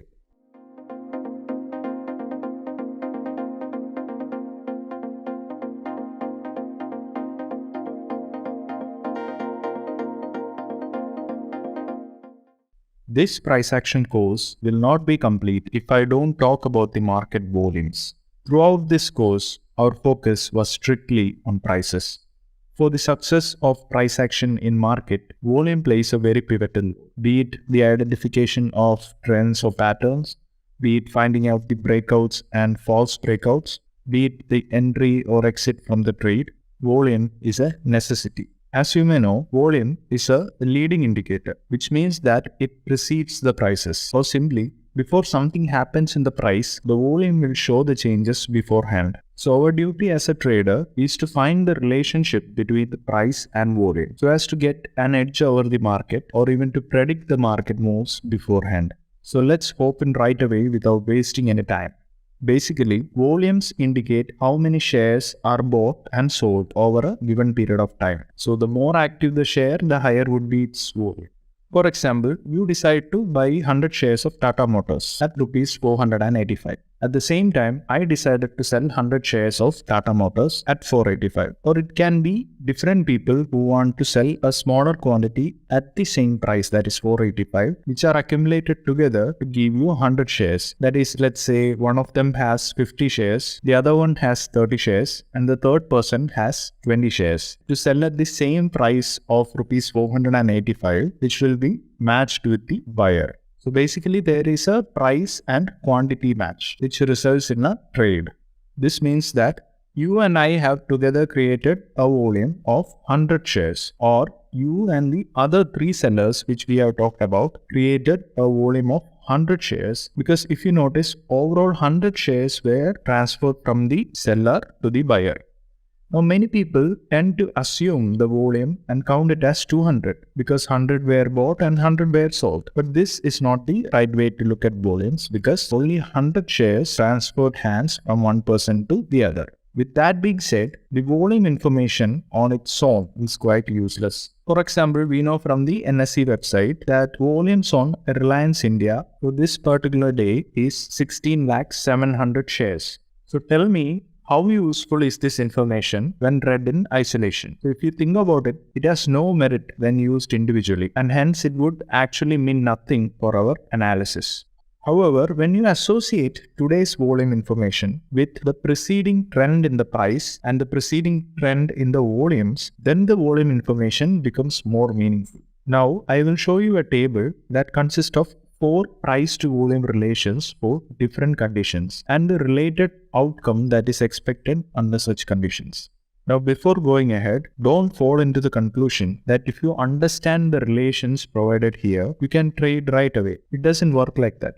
In order to use this idea in market conditions, you should have a fair idea about the market structure and the participants in the market, of which you need to understand how the big players or institutions work. And number 2, you need to have a good understanding of the candlesticks and their relevance at different price areas. If you know these 2 things spot on, then this will just be a walk in the park. For those who don't have an idea, I recommend you to watch these 2 videos beforehand that we have already discussed earlier in our course. Before we understand the price volume trend table in detail, think about this scenario. When we are talking about an increase in the volume, what does this actually mean to a trader? What is the reference point, or what is the metric to say if the volume is high or the volume is low? Should it be an increase over the previous day volume or the previous week's aggregate volume? What is the reference point? As a practice, traders usually compare today's volume over the average of either last 3 days or last 5 days or last 10 days or even last 20 days volume, depending on the type of trader they are and what exactly is their time frame for analysis. Generally, the rule of thumb is that higher the time frame and higher the number of volume bars or data taken to calculate the volume, the more reliable the analysis is. For the sake of this video, let me consider the volumes from a swing trader's perspective. That is a 1-day time frame and 10 days of volume data for the average volume measurement. After the average volume measurement is done, we can use it for the comparison of today's volume. Now, today's volume is said to be the average volume if it is equal to the last 10 days average volume. Now, if today's volume is said to be higher volume or is said to be an increasing volume, then it is greater than the last 10 days average volume. And finally, if today's volume is said to be a low volume or a decreasing volume, then it is less than the last 10 days average volume. In order to get the last 10 days average, all you need to draw is a moving average line on the volume bars and the job is done. This feature is available on most charting platforms for free. so you don't have to calculate it by yourself every time. As you can see in this chart, the volume bars are represented as red and green bars and is placed at the bottom of the price chart. The blue line that is overlaid on the volume bars indicate the 10-day average volume. As you notice, all the volume bars that are over and above the 10-day average volume can be considered as increased volume. Now the question is, what does increased volume necessarily mean and why is it important? Well, increasing volume means higher trading activity than usual, which means more shares are being exchanged hands. Now, who do you think will be responsible for this? Can retail traders by themselves contribute to such high volumes single-handedly? Common sense tells you that it is not possible, and it's obvious that there is some institutional activity or large participation by some big players has taken place. On the same note, what does a lower than average volume mean to a trader? It means that big institutions or big players are not interested in the particular stock at that period of time, and the major volume is contributed by the retail participants and speculators. So the simple logic in stock market is to follow the big institutions if you want to be successful. We have discussed this in the market structure episode. Okay then, let's look at the thought process behind the volume trend table. When institutional investors buy or sell, they do not transact in small chunks or small quantities. For example, think about LIC or Life Insurance Corporation of India, which is one of the biggest DII or domestic institutional investor. Now, if they were to buy the shares of TCS, would you think they would buy 500 shares or 1000 shares? Obviously not. They would probably buy 5 lakh or even 50 lakh or even more shares. So what happens if they were to buy 5 lakh shares from the open market all in one go? Yes, it would definitely start reflecting in the volumes. And besides this, because they are buying large chunk of shares, the share price also tends to go up. Now, this is where I have to remind you that institutional money is referred to as smart money. It is perceived that smart money always make wiser moves in the market than most retail traders. So being smart or wise, they would not just buy all at once. Rather, they would accumulate the shares in small quantities over a period of days or weeks or even months so as to get the desired price that they want to buy. Now, most traders have a misconception that when the volume is high, the price will also move up or down with larger candles depending on the color and size of the volume bars. But this is a wrong way to understand the price volume relation. The thing is that volume is the number of shares that has traded hands, which can also mean that the orders can also be at a single price point. For example, let's say there are 10,000 buy orders and 10,000 sell orders, all at rupees 400 of a stock. And let us say that the average volume of the stock is 8,000 for the last 10 days. Even though the 10,000 shares were exchanged, resulting in a higher than average volume for the particular day, the price will not move up. The single reason being, all the orders are placed at the same price, that is rupees 400. On the other hand, the price were to move up with the increase in volume, then there should have been more buy orders at higher prices. That is, buyers should be willing to buy at even higher prices. And a similar case, if the price were to go down, then the sellers should be willing to sell at even lower prices. And it is at these instances we can leverage an increase in the volume for our trade decisions and not otherwise. The case is the same when the volume is low. The low volume does not necessarily mean the price would not do anything. It is just that the number of shares exchanged hands are a lower number. But there is still a possibility of buying or selling interest where the orders can be placed at higher or lower prices by the buyers or sellers respectively. Then there is a definite chance that the prices can do something. But on the downside, the big players are not interested in this particular stock, and it leads us to the conclusion that the price move was supported by retail traders, which is actually evident from the lower volumes. And hence, following the smart money is the wisest idea that you can have as a trader. Well then, we shall discuss each of the 4 cases in detail. If both price and volume are increasing, this only means one thing, that a big player is showing interest in the stock. Now, going by that assumption, the smart money always makes smart choices, and the expectation of the market turns bullish. The institution build their position slowly and gradually, but sometimes there won't be enough liquidity at a price where they want to buy, or simply there are not many sellers who want to sell at the price that the institution wants to buy. What this does is that it will in turn push the price higher. Keep in mind the fact that the quantity that these big players take for delivery is huge, and therefore every rupee is worth lakhs for them. And due to this reason, the institution starts to sell some quantity, which will in turn bring the prices down to where they want to buy.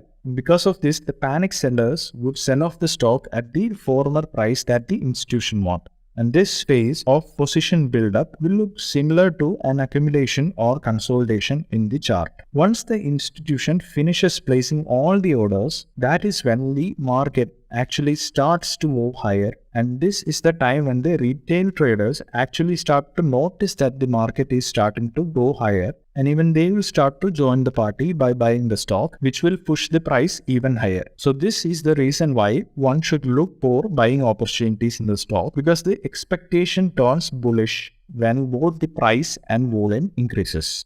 Now, whenever you decide to buy, ensure that the volumes are substantial. This means that you should be buying along with the smart money. Also you have to look for bullish candlestick patterns like hammers or engulfing candles to confirm your trade entry. You will find more details regarding this on my candlestick video. Now, all is well if you are an intraday trader. But if you are a swing trader or an investor, you will have to keep an eye on a third parameter, which is either the delivery volume or the delivery percentage. Now, delivery volume is the volume of the stock delivered to actual buyer out of the total traded volume. Or in simple terms, the shares which were taken as delivery for the particular day. And here ago, we need to go through both these parameters, because the delivery volume would also include the BTST trade, that is buy today, sell tomorrow trades, which will not give the correct picture. So we also have to keep an eye on the delivery percentage. But now, since the BTST trades are stopped, we can consider any one of them. You will get the delivery volume details on the NSE website. I will put a link to it in the description box.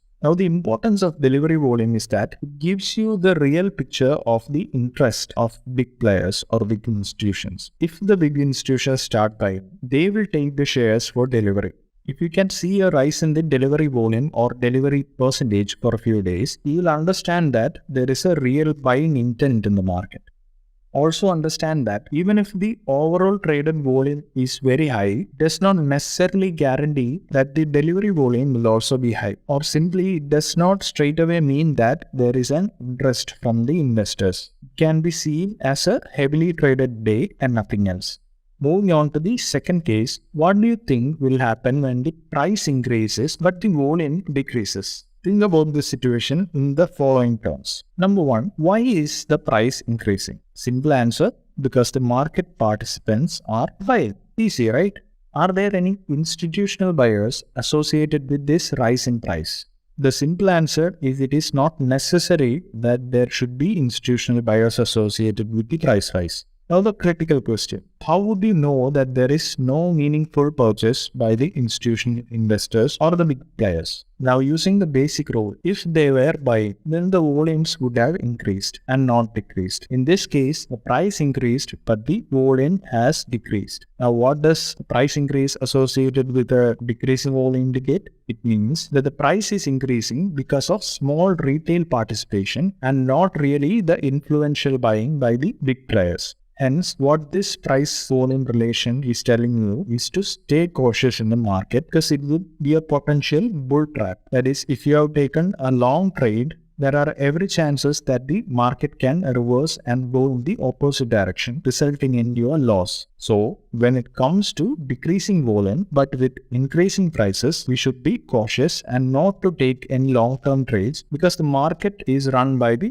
retailers and there is no investor participation or investor interest in the stock. Going forward, the third type is a decrease in price along with an increase in the volume. This particular relation between price and volume sets a bearish expectation in the market. We will discuss why. First question to ask yourself, what does a price decrease indicate? A price decrease indicates that the market participants are selling the stock. But on the positive note, an increase in the volume indicates the presence of smart money or the big institutions. Now, clubbing both events together, that is decrease in the price and increase in the volume, it simply implies that the smart money is selling the stocks. They do this gradually so that the market participants won't panic. Think about it. What would have happened if they place large sell orders all at once? It would definitely be shown in both volume and price. That is, the prices would drop and the volumes would increase. This will further induce panic in the retailers who will further start selling. And because of this extensive selling, the prices would even drop further. And the institutions will not be able to sell at the desired price that they want. And this would directly affect their profits really badly. Being smart, they would sell the shares in small quantities slowly and gradually and generate the ample liquidity to sell at the desired price that they want. Now, going by the assumption that smart money always makes smart choices, the expectation in the market is bearish and we should look for selling opportunities in the stock. Now, whenever you decide to sell, ensure that the volumes are good. This also means that you should be selling with the smart money. And also use bearish candlestick patterns for your trade entry and confirmation. If you are a swing trader or an investor, it is a good practice to look at the delivery volume or delivery percentage, which in this case would be decreasing since the investors are selling their shares. Now, an increase in the volume does not necessarily mean an increase in delivery volumes. Moving forward to the final case where both the volume and price decreases. Ask the questions. Number 1, why is the price decreasing? Simply because the market participants are selling. Question number 2, are there institutional sellers associated with this price decrease? Simple answer, we can't be sure about it. Now the most critical question, how do you know that there was no meaningful sell orders by the institutional investors? Straightforward answer, if they were selling, then the volume would have increased. But in this case, the volume decreased. And what does a price decrease and a decreasing volume indicate? It means that the retail participation is the reason for the decrease in prices and not really the influential selling. So this is the case where you have to be cautious if you are planning to sell the stock, as it could lead to a possible bear trap. That means if you have shorted a stock, there is every possibility that the stock can reverse and go against your trade. Now that is it for this video, guys.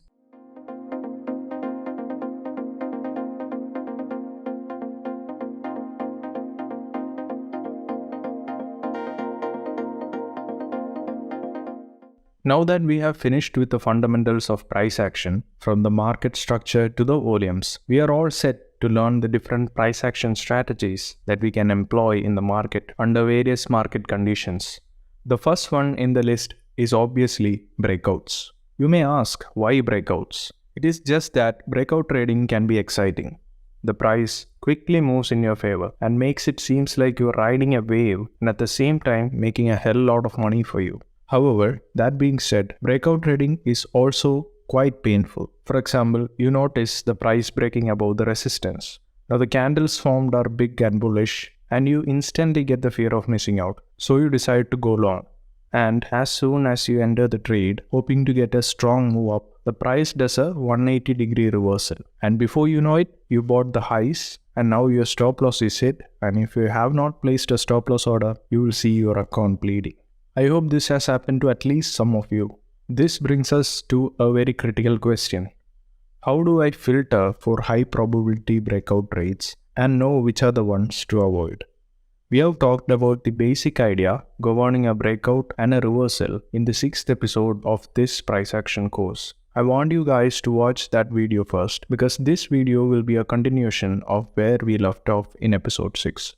And so, in order to understand the concept completely, watch that episode and then attend this video. Well then, a breakout occurs when the price moves beyond a certain level, not just any level, but a level of importance or an area of value. The area of value can be anything from a resistance, a support, to a trend line or a moving average. The very idea of breakout trading is entering the trades when the price momentum is in your favor.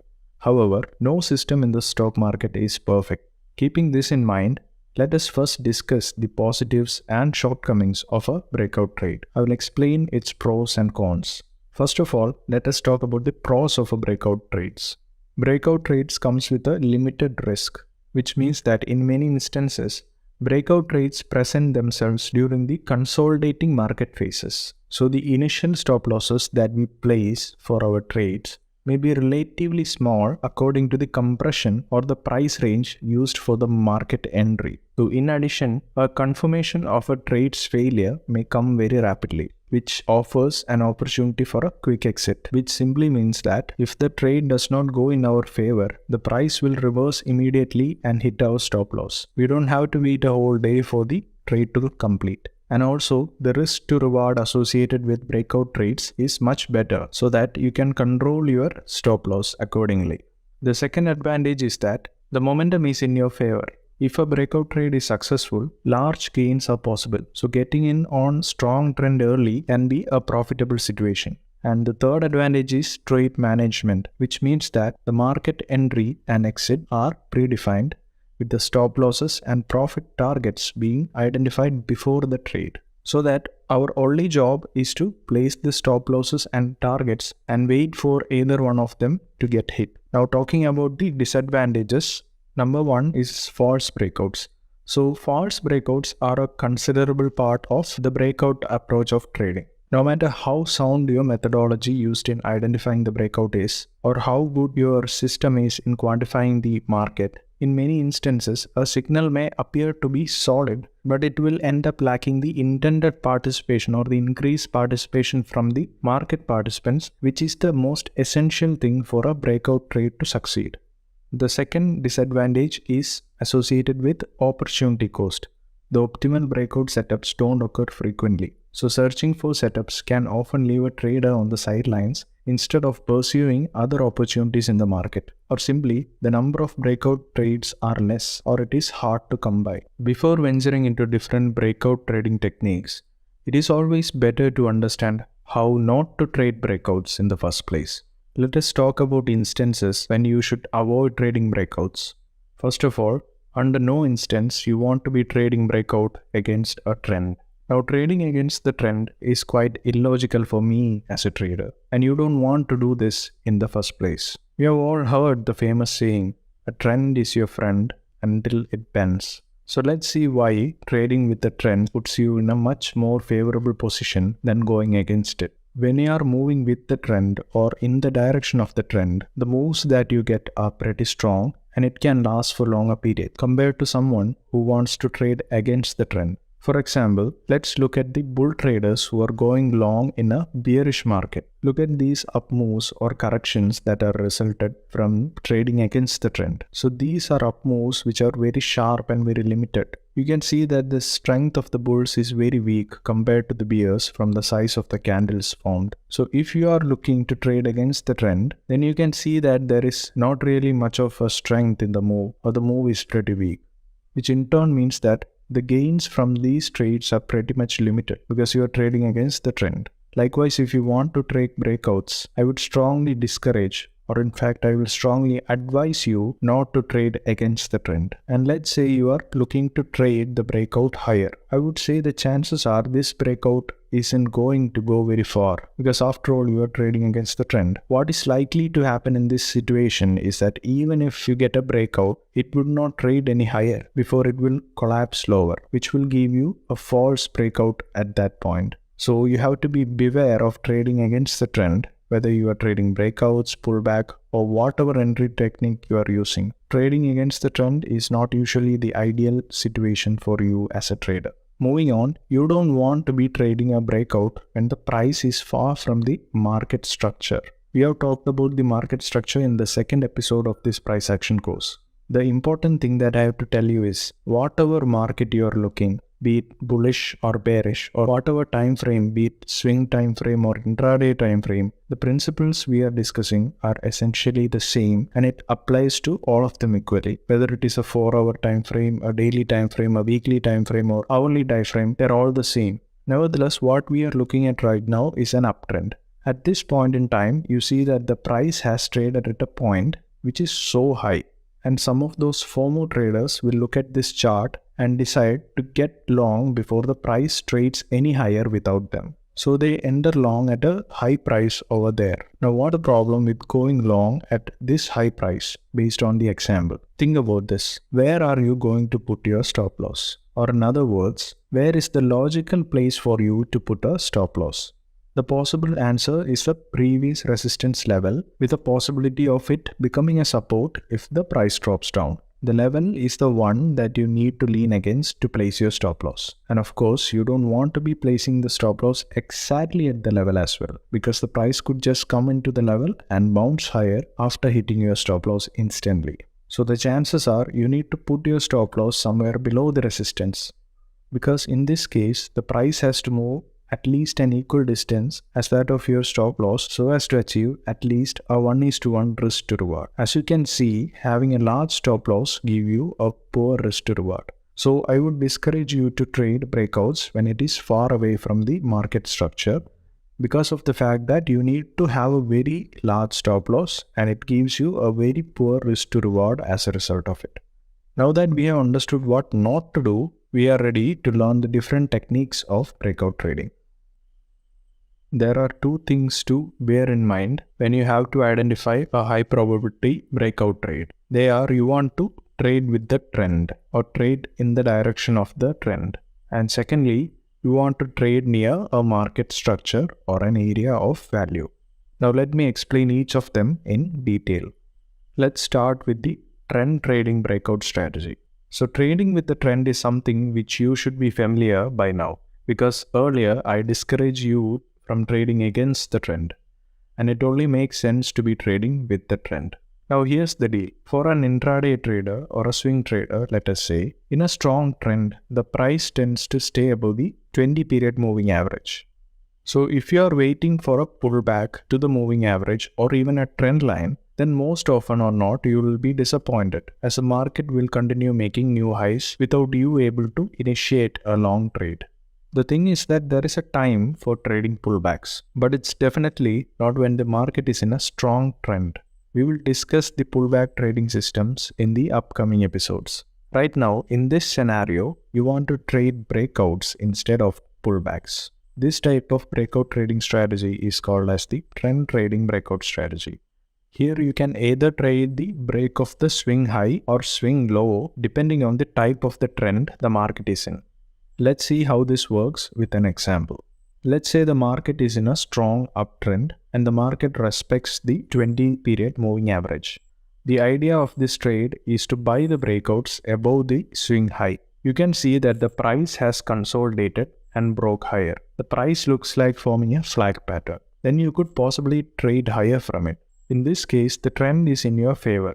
So the ideal thing is to trade the breakout in the direction of the trend. Here you will increase the odds of the trades working out in your favor. The exact entry for this trade would be the candle above the breakout candle high. The next thing that you have to do, exit when you're wrong. This refers to your stop loss. In other words, you want to ask yourself, at which point on the chart will I get out of the trade if the market moves against me? As a guideline, your stop loss should be at a level where, if reached, will invalidate your trading setup, which simply means that keep your stop loss at a level which you think will invalidate the breakout trade that you have taken. So in this case, set your stop loss 1 ATR below the swing low. If you don't know about what ATR indicator is, watch this video on ATR indicator. Or else you can simply place the stop loss below the trend line or even below the 20 moving average for that sake. Now the second exit is when you're right. On the flip side, what if the market moves in your favor? How would you exit your trade? It is simply about setting the targets. My suggestion is to ride the trend for all it's worth, which means there is a good chance of the price heading even higher. For an intraday trader, place your target as the next potential high point or the swing high, which is actually difficult to identify, or it can even be the nearest resistance level. But for a swing trader, I would ask you to ride the trend and exit the trade only if the price closes below the 20 moving average or when the market breaks out of the structure. By the structure, I mean uptrend in this particular case. That is, when the market stops forming the higher highs or higher lows is the time to exit the trade. So you can place a similar entry and exits for a downtrend with proper modifications. Moving on to the second strategy, which is trading near the market structure or an area of value. Earlier, we have discussed that when the price is very far away from the structure, it doesn't really make much of a sense because your stop loss is so large and you will get a very poor risk to reward. But what if you're trading the breakout when it is near the structure? In this example, you can see an area of resistance. Resistance in a market, as you may know, is an area where there will be potential sellers coming in or where the supply is higher than the demand. Now the price tested the area of resistance and the price break and closed above it. This is a breakout of resistance, which is slightly different from the breakout of a swing high as we have discussed earlier. Because resistance is a much more respectable area in the chart, so the probability of the trade success in this case is higher. Now if you are looking to get long right now, where is the logical place to put your stop loss?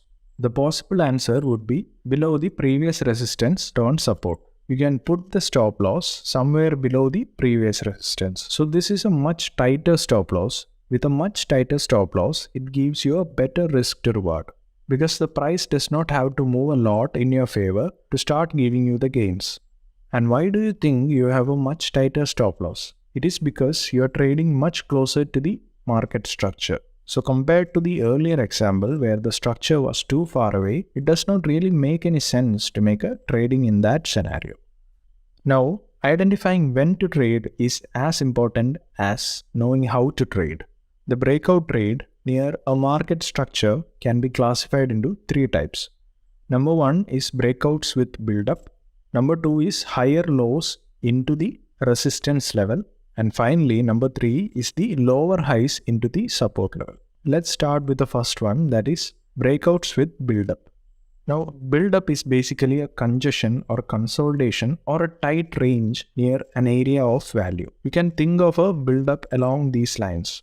A lot of traders will look at the prices consolidating at the resistance. These traders go short at the resistance or somewhere in the middle of the range and they will place their stop loss above the resistance. That's what they will do because at the resistance it makes sense to go short. But think about this a little deeper. If the price is consolidating at the resistance, what does it really tell you? You know that resistance is an area where there are potential sellers who will come in and push the prices lower. But in this example, the price is consolidating at the area of resistance. So where are the sellers? Why aren't they pushing the prices lower? And why is that? The reason why the sellers are not pushing down could be one of these two things. Either there are no sellers out there who are interested in selling, or there are equally strong buyers at the resistance. No matter what the scenario, whether it is number one, there are no sellers, or number two, there are equally strong buyers, it does not look good for traders who are looking to short either way. And on top of that, the clusters of stop losses above the resistance level would create an incentive for the smart money or the big players to actually break out higher so that they can leverage the stop losses to take the market above the resistance. So my point is that when you see a consolidation at a resistance, basically a build-up just in front of the area of resistance, this is a sign of bullish strength. In this scenario, I'll be looking to go long and my trade entry is when the price trades above the breakout candle high and I will put my stop losses below the resistance level. That is below the low of the build-up or consolidation. Or you can even keep it around 2 times the ATR value below the resistance. Now talking about the targets, my target would be the next nearest structure. In this case, the next nearest resistance level. Now look through your charts, look through in the price approaching the support area and ask yourselves what happens if there is a consolidation at the support area and what will you do? Comment down below. So build-up is a core concept whenever we trade breakouts. However, there are variations of it. For example, when you see higher lows into resistance, it is a sign of a strength or weakness. Now think about it. When you see higher lows into resistance, what does it tell you? It tells you that there is not enough selling pressure or the sellers are weak. It also tells you that there is strong buying pressure which supports the higher prices. And the final thing to keep in consideration is that there are buy stop loss orders which are clustered above the resistance, which are kept by those sellers who went short at the resistance level. And clearly, this is a sign of bullish strength. Now, you might be familiar with this chart pattern called the ascending triangle pattern. So, if you spot such a pattern in the market condition, it means that the market could break out higher, right? It's the exact same scenario here. You should be looking to go long in this case. The entry should be above the breakout high, and your stop loss should be slightly below the last higher low to the resistance level. And finally, your target for the trade should be the next nearest resistance, or it should be equal to the length between the first higher low level and the resistance level projected above the resistance level. Now let us look at a situation of a breakdown. This is the inverse of what you have learned earlier. So whenever you see lower highs into the support, it tells you three things. Number one, there is no buying pressure or the buyers are weak. Number two, there is strong selling pressure pushing the price even lower. And number three, there are sell stop loss orders clustered below the support level which are kept by the buyers who went long at the support. Now clearly, this is a sign of weakness in terms of buying. And you might be familiar with this chart pattern called the descending triangle. So if you spot such a pattern in the market, it means that the market could break down lower. In this case, we should initiate a short trade below the breakdown candle low after the candle closes below the support level just for confirmation. The stop loss can be kept above the last lower high into the support, or it can be 2 times the average true range value above the support level. And finally, talking about the targets, in this case, target should be the next support level, or it should be equal to the length between the first lower high level and the support level projected below the support level. Moving on, let us look at a highly profitable breakout trade scenario. Now here's the thing, the market is always changing. It moves from a range to a trend, from a trend to a range, etc. The longer the market stays in a range, the harder it breaks. This is true, but why is it true? Because the longer the market is in a range, the more orders are placed in the market. Let me explain. The bullish traders will put buy orders above the resistance, hoping to cash the breakouts. Similarly, the bearish traders will look to short the market at the resistance, and they will have their stop loss, which is also a buy stop loss order, and they place it above the resistance. And as the time passes, you will get an overwhelming amount of buy stop loss orders above the resistance level. And by some chance, if the market manages to break out of the resistance, it will trigger all of these clusters of buy stop loss orders, which will fuel further buying pressure, and in turn, it will take the market higher. So, if you want to identify explosive breakout trades with high profitability, you have to pay close attention when the market is in a range for a long period of time. Because the longer it is in a range, the harder it breaks and the more profitable you become.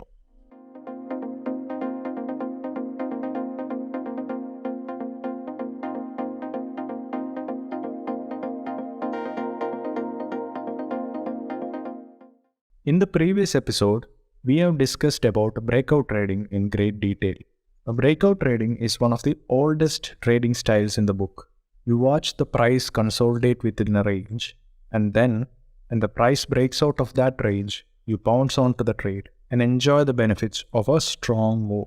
And often when the price has been stuck in a range, it will move out of that consolidation range with some good momentum, giving the traders a good profit potential. But, and it's a big but, the breakout pattern has an evil twin, which is actually a curse to all the breakout traders, and it's none other than the fake out. If you have ever traded breakouts, you'll recognize this situation. Just when you think you have caught the big move, the market turns against you and shakes out of your trade. So, how can we tell the difference between a breakout and a fake out? Now, there are a number of tools that traders can use. But the first thing I have to let you know is that there is no way you can avoid false breakouts completely. There are certain times, no matter how good a setup you have, you're still going to get caught in a false breakout. But you can minimize the chances of getting caught in a false breakout We have got some price action methods and some tips that you can make use to minimize your chances of getting a false breakout. With that being said, the first tip I have for you is to stop chasing the power moves or stop going after the power moves into an area of value. What are power moves? I have talked about power moves in the episode 6 of this price action course when we talked about reversals. But let me talk about it briefly so as to brush up your memory. If you see a big or strong momentum move with large candles, this is what a power move is. Now if the price moves up from a level with little or no pullback and then it goes up higher, breaking an area or a level of value like a support or resistance, then my advice is not to chase the breakout of this type, because more often or not, the market tends to reverse under these conditions. And why am I so sure and why is it so? Let me give you a very simple explanation of why this actually occurs. When you chase a market where the price is making a strong move or a power move, there is no floor or support to these higher prices. Now if you look at the chart, most of the time the price exhibits a specific type of price action where the prices goes up and then retraces or pulls back. In this type of price action, there are levels like swing lows to support these higher prices. What this means is that, for example, take the case of a resistance. If the market were to reverse from the resistance, it would find a floor or a support where potential buying pressure could push the price higher. These types of moves are more sustainable because they are a series of higher swing levels along the way to support these higher prices. Now what happens when the market has given a power move into a level? In this case, let's talk about a resistance level. It means that there are no intermediate swing levels to support these higher prices, or there is no obvious levels for the buyers to come in to oppose the sellers if they sell at the resistance. Now the only possible area for buying is the previous support level, and so there will be a lot of sellers waiting at the resistance to sell, and also there will be a lot of buyers who looks to buy the breakout, who place their stop losses below the resistance. Now there is a cluster of sell orders below the resistance by both the sellers and the buyers. And by some chance, if the price manages to reverse, all of these stop losses would be triggered, which will induce further selling in the market, and the market will reverse even lower. And there is a good chance the reversal comes, it can be very swift towards the downside to the nearest support level or the floor area where the buyers could then potentially come in. But this is going to be a huge distance, and for any buyer who hasn't placed a stop loss can end up bleeding his account. So as a matter of fact, you want to stay away or stay on the sidelines if you are a breakout trader under such conditions where there is a power move in the market to an area of value.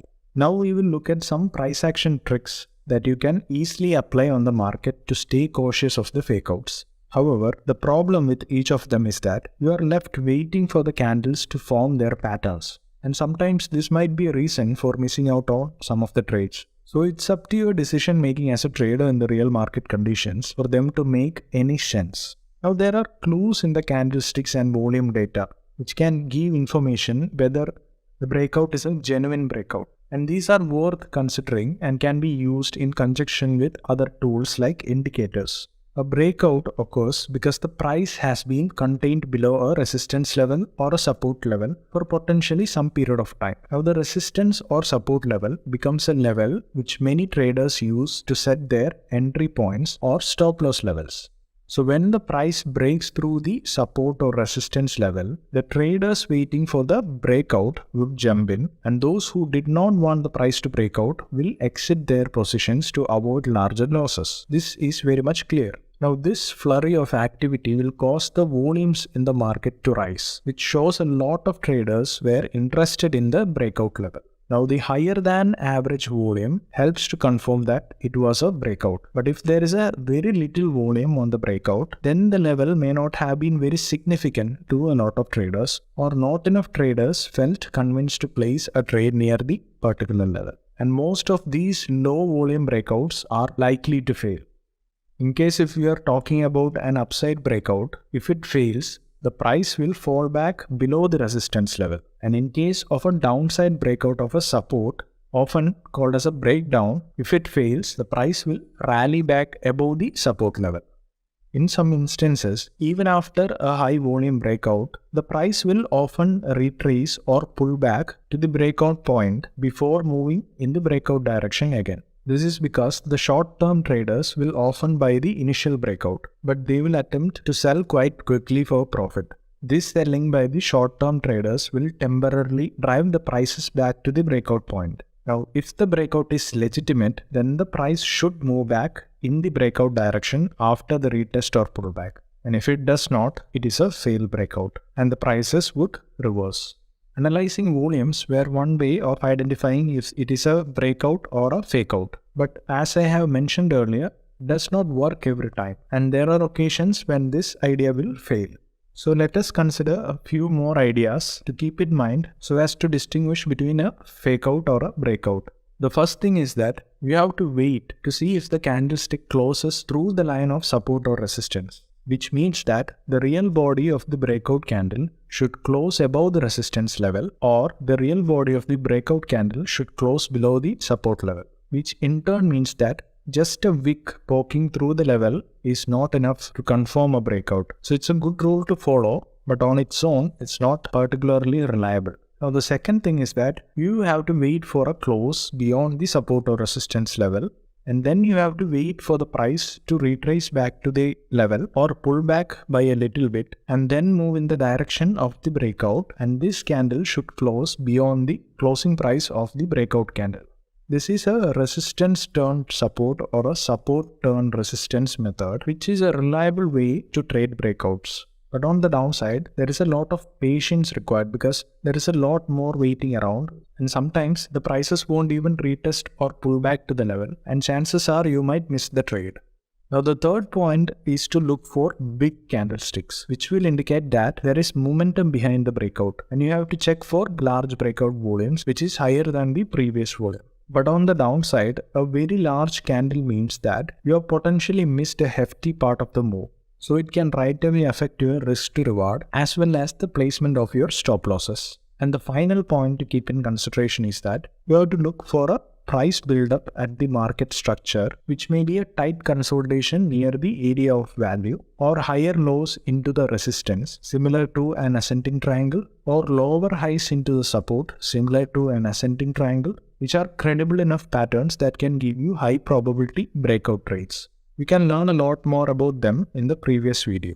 Now we will look at a faster way to get a breakout confirmation using an indicator, which will give us an immediate yes or no confirmation as to whether we can rely on this breakout or not. So we have to add the RSI indicator or the relative strength index indicator in our chart. So when we are looking for a breakout, we are expecting the breakout to come with a degree of momentum, and we will use the RSI indicator to find that momentum. So basically RSI is a momentum indicator and it measures the speed of a move. So if the speed is increasing, the momentum will be building or increasing. In this particular scenario, I am talking about RSI convergences. RSI convergence occurs when the RSI direction mirrors the price trend. For example, if the price of a security trends upwards, then the RSI will also trend upwards. This is what I mean by RSI convergence. So if the price is moving up through an area of value, we want the RSI indicator to be showing higher highs, which signals building momentum or increasing momentum. The idea is that if the market momentum is increasing, the RSI should also be increasing. The same is true if the prices are headed down and breaking through the value of support, which will indicate a momentum towards the opposite direction or the downward direction in the RSI too. So this confirmation for both bullish and bearish signals are generally more useful when the RSI period is 14 days or more, and anything below the 14 period may be typically considered less reliable for confirming the convergence. And of course, no indicator is infallible, but using RSI to confirm breakouts will give you a significant edge in the market. It adds weight to the evidence of a possible breakout and not a fake out. So I recommend that you add it in your charts and see what it can do for you. Now coming to the most important part or the important point of this video, you have to backtest these techniques that I have discussed with you so as to understand how reliable each system is, and then choose a system of your liking and convenience, because practice makes you perfect and backtesting can save your account.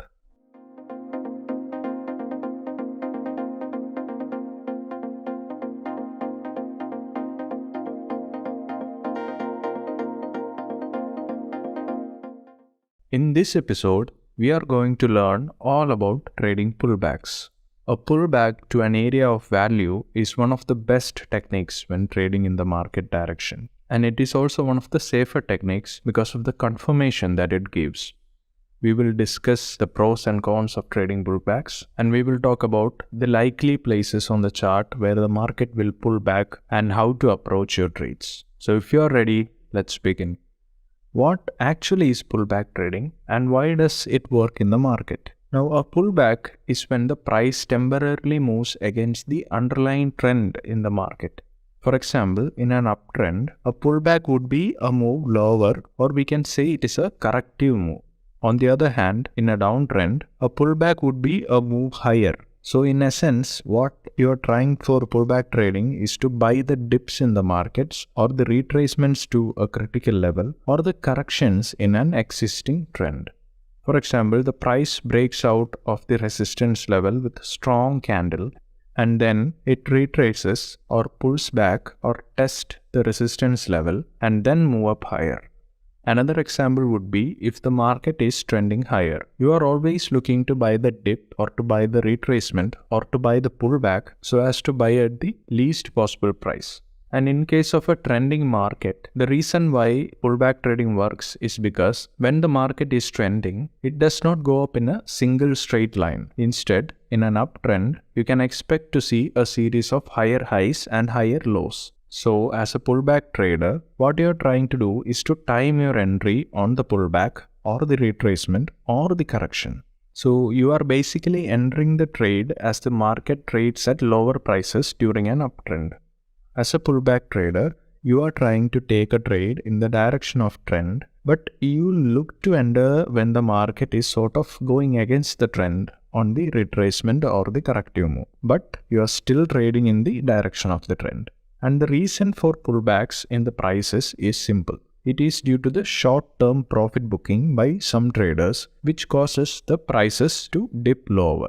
Now let us move on to understanding the pros and cons of pullback trading. We will start off with the positives. With pullback trading, you are basically buying low and selling high. For example, if you are trading pullbacks in an uptrend, you are basically buying at lower prices and the intention is to sell higher. And if you are selling pullback in a downtrend, you are basically selling at higher prices so that you can buy back at lower prices.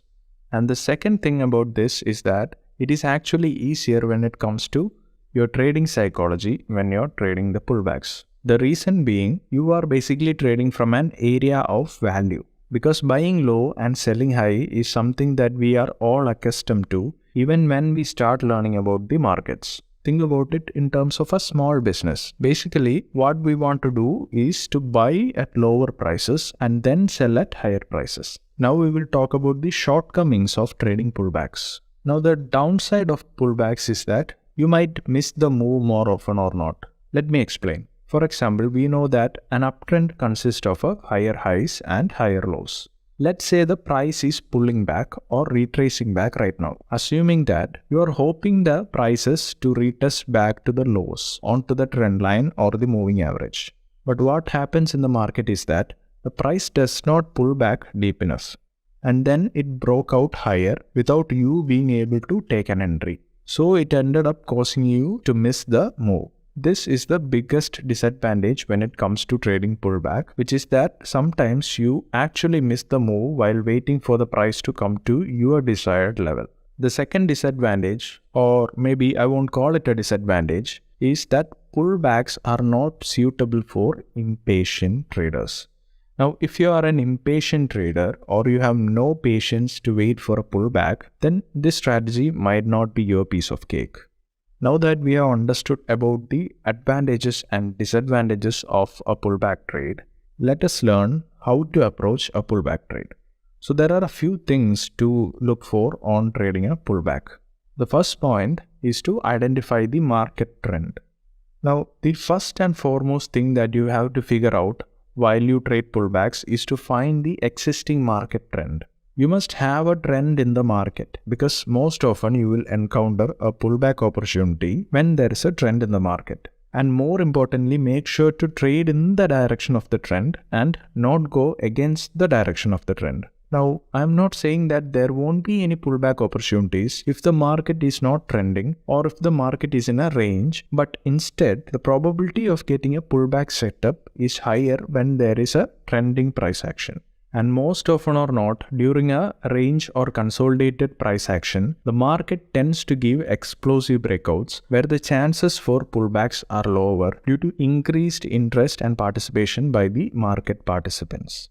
Now, the second point is to identify an area of value. Here's the thing. Just because the market is in an uptrend doesn't mean you want to blindly enter a trade. Instead, you want to be trading from an area of value.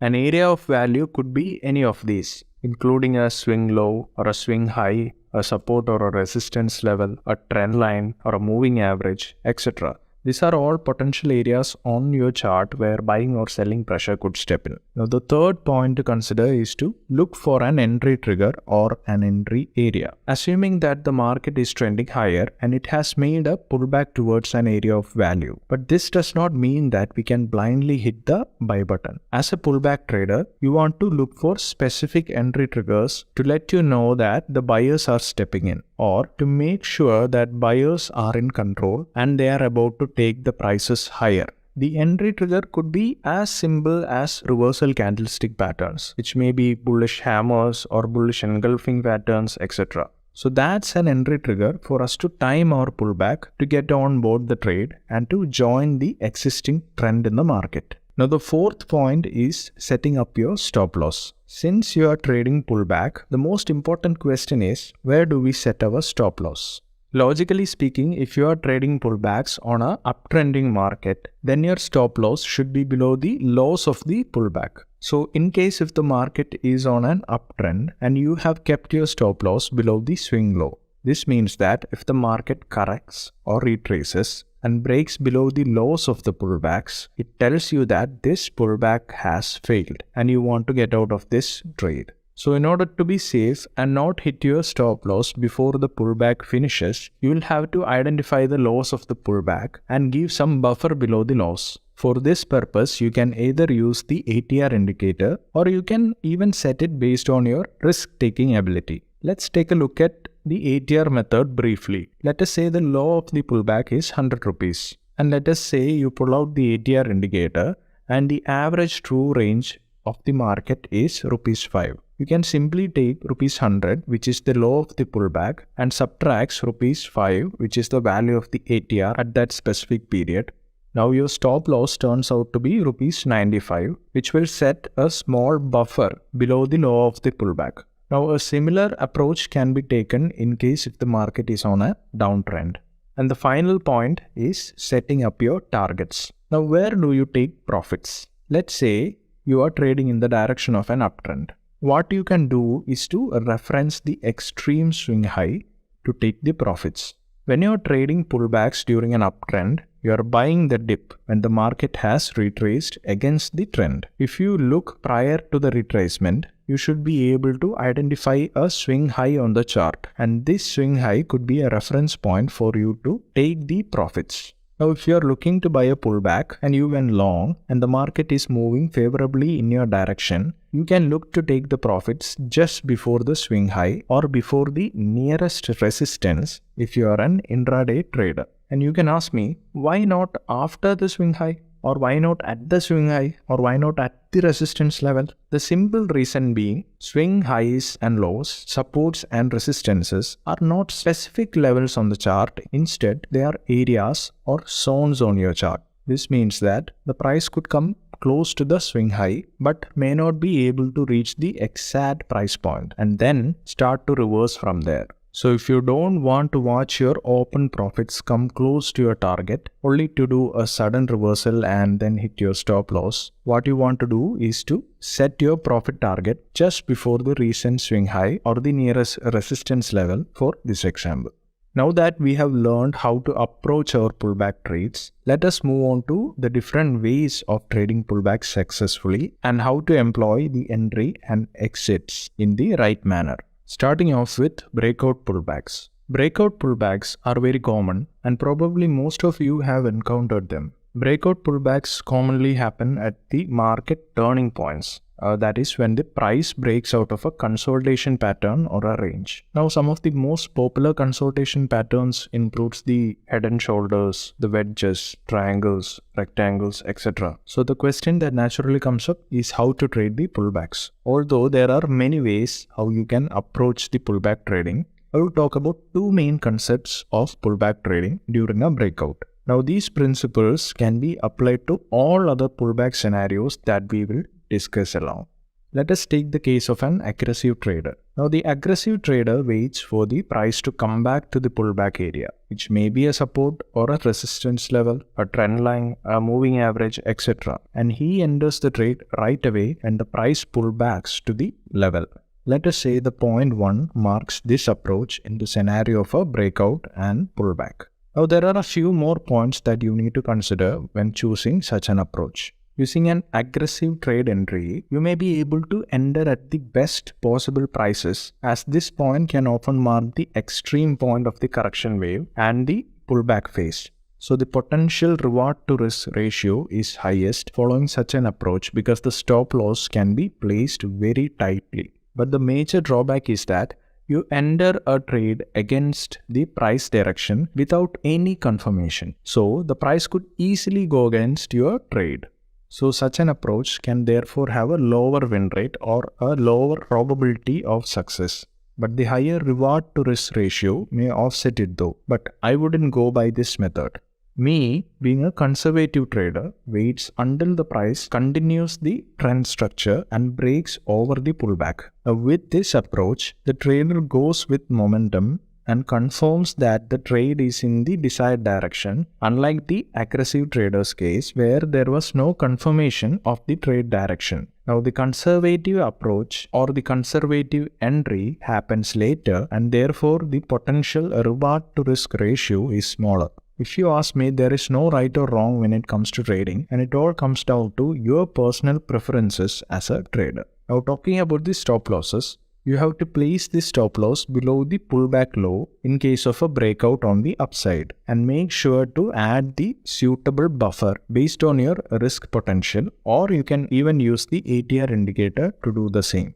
It is always better to stay cautious as to not move your stop loss to break even, because this is a very dangerous and unprofitable thing to do. And the reason for this is that pullbacks happen so often in the market. After a long uptrend, the market stays in a range between defined levels. Now, many traders use the levels to time their breakout entries. In this case, we are anticipating a breakout on the downside, and most traders would use the support level to time their breakout entry. But where they go wrong is that they move their stop loss to break even too soon, and when the breakout pullback happens, they will get kicked out of their trade just to see the price return in their anticipated direction, but without them. Finally, the targets can be the next potential resistance level, or place a suitable target based on the type of consolidation pattern the market was in right now. Be it a wedge, be it a triangle pattern, be it a rectangular pattern. Use a suitable target based on the consolidation pattern formed in the market. Now, the second way of trading pullbacks is using horizontal steps. Now, the stepping behavior can be observed during many trending phases in the market. During the ongoing trending phases, the price will often present those stepping patterns. This pullback approach is a great addition to the previously discussed breakout pullback. The breakout pullback happens very close to the market turning points. But if the trader misses the initial entry opportunity, the horizontal steps can allow the trader to find alternative entry scenarios. It also helps the trader to enter a trade even if the pullback does not form a swing low touching the trend line or a moving average. In case of an uptrending market, the entry in this case would be during the retracement from a swing high level to the previous swing high levels, and using confirmation candlesticks like bullish engulfing or hammer patterns for the trade entry.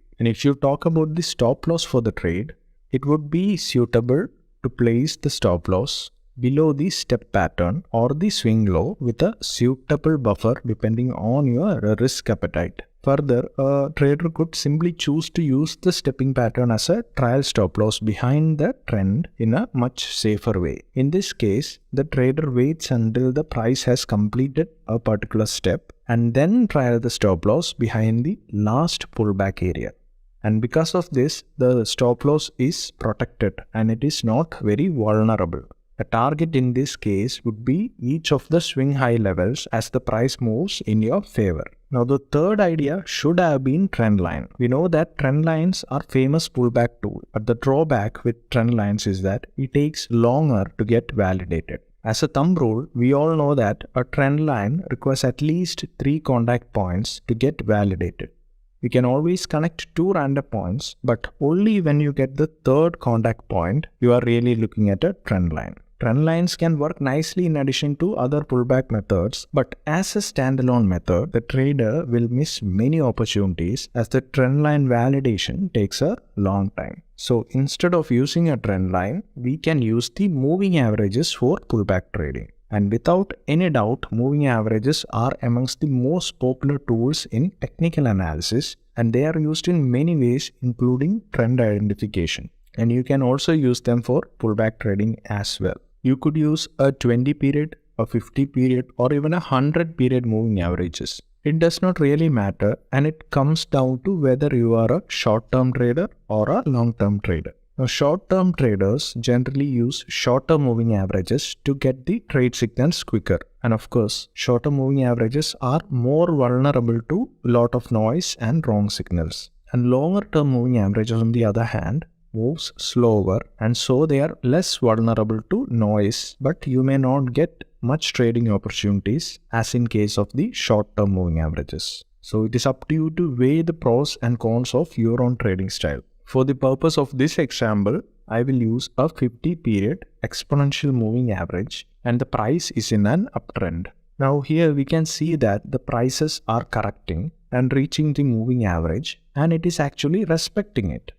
The entry in this case would be above a rejection candlestick from the moving average, like a bullish pin bar or a hammer and bullish engulfing candles, which shows that the buyers are willing to buy at higher valuations. You can place a stop loss below the moving average line, adding some buffer space, because it is very common for the price to overshoot the moving average and show very deep pullbacks. And that is why you need to give your stop loss more breathing room if you choose such a pullback strategy. And if you enter the trade with proper confirmation and not being aggressive to enter the moment the candle pulls back to the moving average, then you can actually save yourself from the overshoot problem. Finally, a riding trend till the end is the best possible target. In case of an intraday trader, look to place the nearest resistance as the target. And for a swing trader, exit the trade either when the price breaks out of the moving average line or exit the trade when the market structure changes from trending to range or consolidation. So as you have seen, there are many different ways on how to approach the pullbacks. You can even use it with Fibonacci levels also. You can even combine the various tools to come up with even stronger signals. With that being said, it is always a good idea to backtest what you have learned to get a sense of how the strategy works in real market condition and see if it works for you.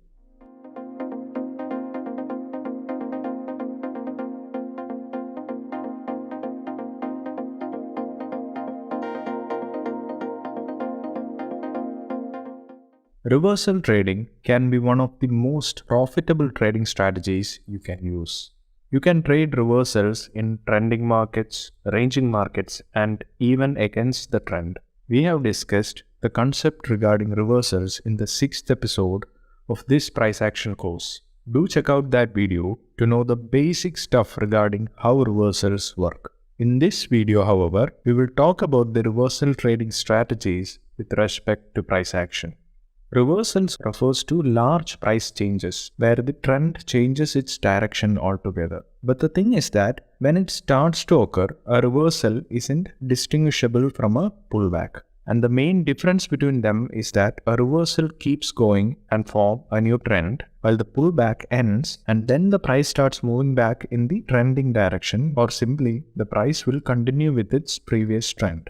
Reversals often occur in intraday trading and happen rather quickly, but they also occur over days, weeks, and years. Therefore, reversals occur on different time frames which are relevant to different traders. So, an intraday reversal on a 5-minute chart doesn't matter much to a long-term investor who's watching for a reversal on the daily or weekly chart. Yet, the 5-minute reversal is very important for an intraday trader. So, as a reversal trader, you are in essence a counter trend trader who is trading against the trend or the current market momentum.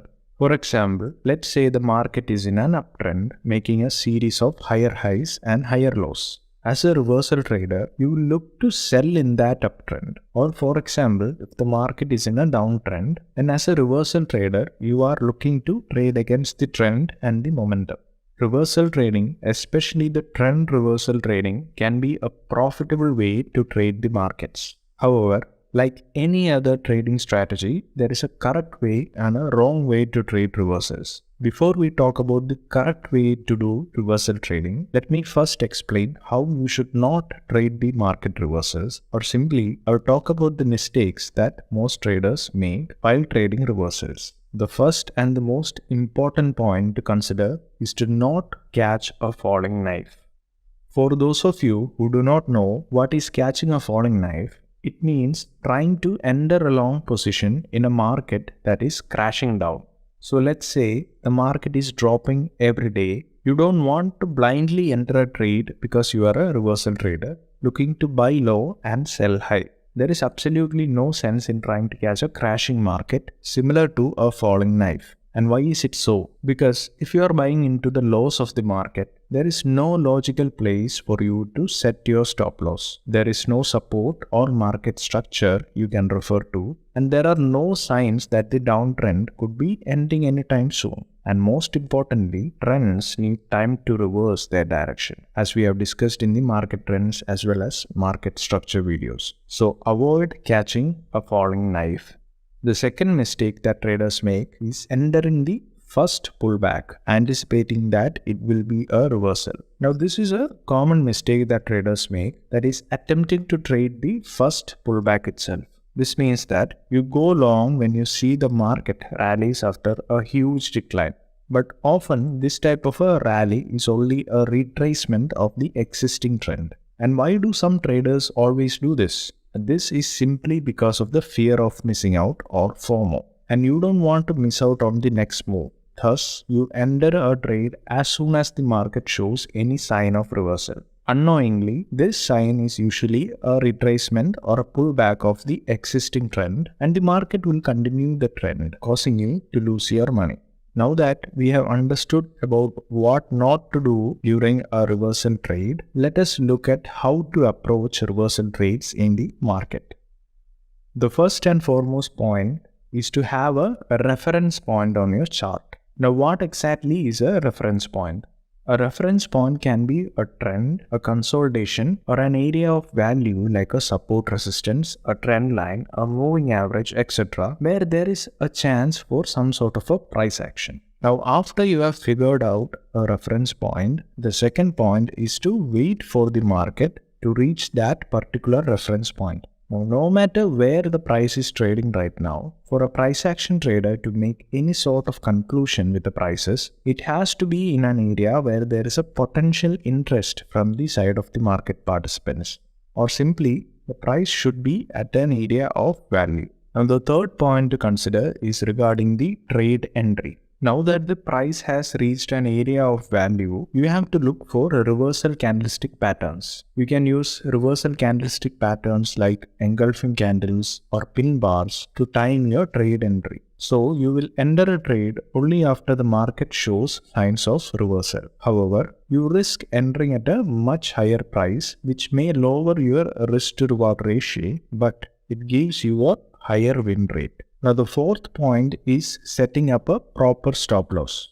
When it comes to stop loss, you want to place it at a level that invalidates your trading setup. This means if your stop loss is hit, then the pattern is broken. There is no reason to stay in the trade any longer. So it is generally a good idea to keep the stop loss with reference to the area of value and the highs or lows of the reversal candlesticks by giving the ample buffer space to save yourself from pullbacks. The buffer space can be decided using the ATR indicator or with respect to your risk appetite. And the final point to consider is to set a conservative profit target. Now your exits depend on your goals. So what do you want to accomplish? Either you can capture a swing or ride a trend. So if you want to capture a swing, then you can exit the trades before the opposing pressure comes in. For example, if you are long in the market, then you want to exit your trade before the next resistance level or the swing high where the sellers can come in. And on the other hand, if you want to ride a trend, then you can trail your stop loss as the market moves in your favor. For example, you can trail your stop loss using a 20 moving average. Now that we have understood how to approach a reversal trade, I'm going to share with you 3 techniques which can help you identify reversal trades in the market. And as a reversal trader, you want to be smart about when you want to enter your trades. So here we go. The first strategy is the break of the market structure. We have talked about the different stages of market in the market structure video, and we also know how to identify a particular trend type from the market trends video. Now think about this. In a trending market, let's say an uptrend, the price makes a higher high and higher lows. And what do I mean by a break of the market structure? The break of market structure is the clue that the market is telling you that it is about to get weaker or simply it is about to reverse its direction. So in case of an uptrend, you have a break of structure when the price fails to make a new higher low or a higher high. So this is the first clue or the first evidence that the market is about to reverse lower. But there is no 100% guarantee that the reversal will happen. But it's an evidence given to you by the market that there is a break of structure and there is a good chance that the price could potentially reverse lower. Again, looking at the concept that I just shared with you, for an uptrend to reverse, we are looking for a break of the trend market structure. That is, what we are looking for is a lower high or a lower low which invalidates the uptrend setup.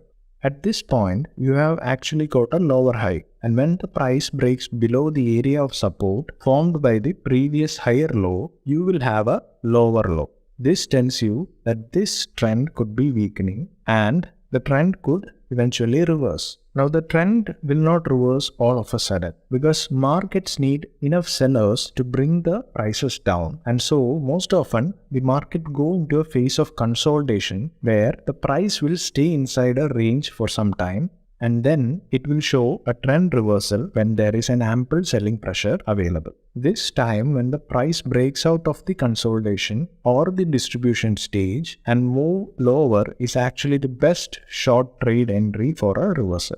In case of a tighter stop loss, you can keep the stop loss above the breakout candle high, and to be much safer and to avoid deep pullbacks, you can even place the stop loss above the consolidation range. The target in this case will be the nearest support level. Now let us consider this in case of a downtrending market. Again, we will apply the break of market structure concept. We can see that during a downtrend, there is a series of lower highs and lower lows. The break of downtrend structure comes when the price stops forming the lower highs and lower lows, or simply when you have a higher high because the price broke the prior resistance formed by a lower high, or if it formed a higher low. This again should give you a strong clue that this downtrend could possibly come to an end and the market could potentially reverse its direction. In this case also, the reversal may not come quickly. Instead, there can be a consolidation or an accumulation stage where the buyers can come in ample quantities so as to take the market higher. Here also, the trade entry would be when the price breaks above the accumulation stage and moves higher. You can keep a safer stop loss below the consolidation range, and the target can be set as the next nearest resistance level, or simply you can ride the trend until there is again a break in structure. Now there is no such thing as guarantee in trading or in price action or in whatsoever. So if anyone promises you guarantees, then it's better to stay far away from them. This is why I like to use words like probably, likely, possibly. So keep that in mind. There is no guarantee for anything, and especially when it comes to trading. Now, the second strategy is the higher time frame reversal structure. So in a market, it's very important to pay attention to where you are in terms of the big picture, or simply you should stay attention to what the higher time frame is doing. This is where the higher time frame reversal structure comes in handy. In this example, the price apparently breaks above the swing high and then it collapses lower below the support level. At this point, a lot of unaware traders would have bought the breakout on the upside only to get caught on the wrong side. And why is that? This is a chart in the 4-hour time frame. Now let's see the same chart on a higher time frame, for example a 1-day period. On the higher time frame chart, it is evident that most of the traders are buying the breakout into a previous support level as shown that could eventually act as a resistance, and thus it makes a very low probability breakout trade. This means that the traders are buying into a huge selling pressure. And what do you think will eventually happen? It's pretty much no wonder why the market reversed from the resistance level. This is what I mean by a higher time frame reversal structure. So what exactly are we looking at? In case of this strategy, we have to look for a higher time frame area of value like a support or a resistance where the prices can eventually reverse, and you can then take a trade entry on a lower time frame with the help of a reversal candlestick for confirmation. In this case, there was a false breakout and you can leverage the highs of this false breakout to place your stop loss. Now the third strategy we will be discussing is using moving averages. You can make use of moving averages for reversal trading. In this particular technique, we will use the longer term moving averages like the 100 moving average or 200 moving average with a positional trading perspective. We know from the basics that if the price is above the 200 moving average, for example, we should try to stay long, and if the price is below the 200 moving average, try to stay short on the market. Now the reason for this is quite simple. If you think about this, the 200 period moving average summarizes the price of the last 200 candles based on your time frame. So if the price is right now above the 200 moving average, it is telling you that the price has been trending higher. And similarly, if the price is below the 200 moving average, it is telling you that the price has been trending lower. This is a simple way to tell you what's the long-term trend on the particular chart that you're trading. Why is it a long-term trend on the particular chart of your trading? It is because you could be using a 200 moving average on a 5-minute time frame. That is not really a long-term trend because it's a 5-minute time frame, right? Likewise, it can be a 200 moving average on a daily time frame. Then that's a pretty long time frame. So it is actually the long-term trend of the chart that you are trading, and depending on what time frame you are looking at. So let's use 200 moving average and 1-day time frame for this particular example. Over here, the price is above the 200 moving average. So from the basic rule, you want to look for long opportunities in this market. We can plot an area of support, and every time the price comes into the area of support, it forms a price rejection that is validating your trading setup. But the key point to note here is that the price is actually forming a consolidation and it has tested the support level multiple times. And you know what that means from the simple concept that we have discussed about supports and resistances in episode 6. And it is exactly what happened. The price broke down the support level and even moved below the 200 moving average with great momentum. There wasn't any price rejection of any sort from both these areas of value. Now, we can have a short bias since the price is trading below the 200 moving average, and now we can look for opportunities to go short on the market. Now, this is how you can actually use the 200 moving average to give you a bias to know whether you should go long or stay short. And after you have identified your bias, then just reference to a market structure like a support or a resistance or even the moving average itself to kind of identify the area of value that you want to trade from. And sometimes the price will test the 200 moving average, which is actually an area of resistance, and if it turns out to be a false breakout of the highs, you can use the help of reversal candlestick patterns to take a reversal trade lower. Anyway, the 200 moving average is useful to help you find out the trend reversals and to identify the trade on the right side of the trend. Now, these are some of the techniques which you can adopt and backtest in the market conditions to check if they work for you. And if it does, the entry and exits can be decided based on your risk appetite and patience.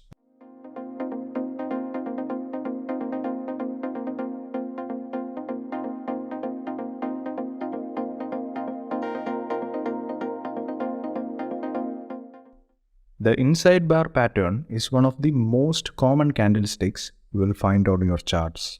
The inside bar is a simple yet powerful candlestick pattern. It can help you better time your trade entries with lower risk. And the best part, once you learn to identify this pattern, then you will very quickly see it everywhere. You will see it in many different markets and in all your different time frames.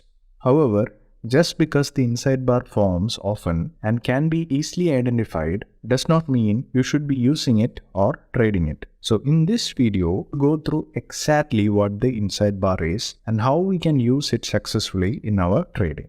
What exactly is an inside bar pattern? The inside bar pattern is a candlestick pattern where the price forms completely within the previous candlestick. So for an inside bar to be considered valid, both the high and the low of the candlestick needs to be completely inside the previous candle's range. Most often or not, traders have this confusion around the wicks or shadows of the candlesticks. To clear this up from the start, the inside bar takes into account the candlestick's shadows or the wicks also. This means that the high and the low, including the wicks of the inside bar candle, must be within the high and the low of the previous candlestick. To simplify this even further, inside bar must have a high that is lower than the previous candle's high, and it should have a low that is higher than the previous candle's low, including the wicks. However, not all inside bars are created equal. There are different types of inside bar patterns formed in the market. Let us take a look at a few of these. The first type is an inside bar with a small range. So this is a standard inside bar where the range of the candle is small and it is covered by the prior candle or the previous candle. Now this tells you that there is an indecision or low volatility in the market. We will talk about this further in this video. The second type is the inside bar with a large range. Now you can have an inside bar with a large range. So this is still an inside bar as the range of the candle is covered by the prior candle or the previous candle. But in this case, you will notice that the range of the inside bar is too large. Now, depending upon the close of the inside bar, this could either represent an indecision in the market or a reversal in the market. Now let's see an example each for the long range candles of these types. As you can see, in the first category, there is a large inside bar with bullish close which shows signs of bullish strength. Moving on to the second type, it is a large inside bar with a small real body which shows signs of indecision. So depending upon the range and the real body, the inside bar can either represent an indecision or a reversal in the market. Now the third type of inside bar is multiple inside bars. So in this case, you have multiple inside bars together. This is a powerful pattern because it tells you that there is a low volatility in the market. To briefly talk about volatility, low volatility is associated with weak participation from the market participants, or it can signify weak price movements, while a high volatility is associated with elevated interest from the market participants.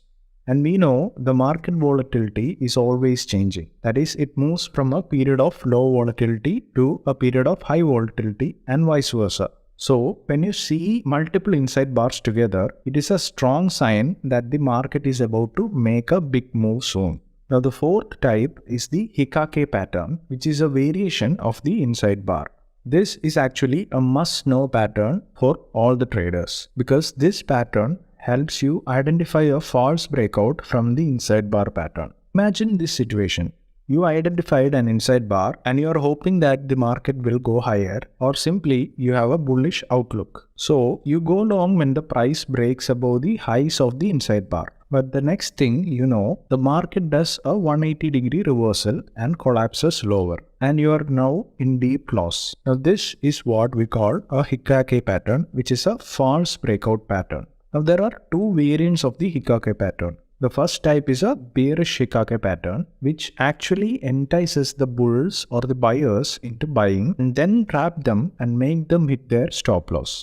The second one is the bullish Hikake pattern, which actually entices the bears or the sellers into shorting the market only to trap them and reverses the price against their position. Now the Hikake pattern can be traded the same way you trade an inside bar, which we will discuss as we move along this video. But this is a much more powerful strategy since the breakout traders get caught on the wrong side of the move and their stop loss would push the market in your favor if you take the right side of the trade.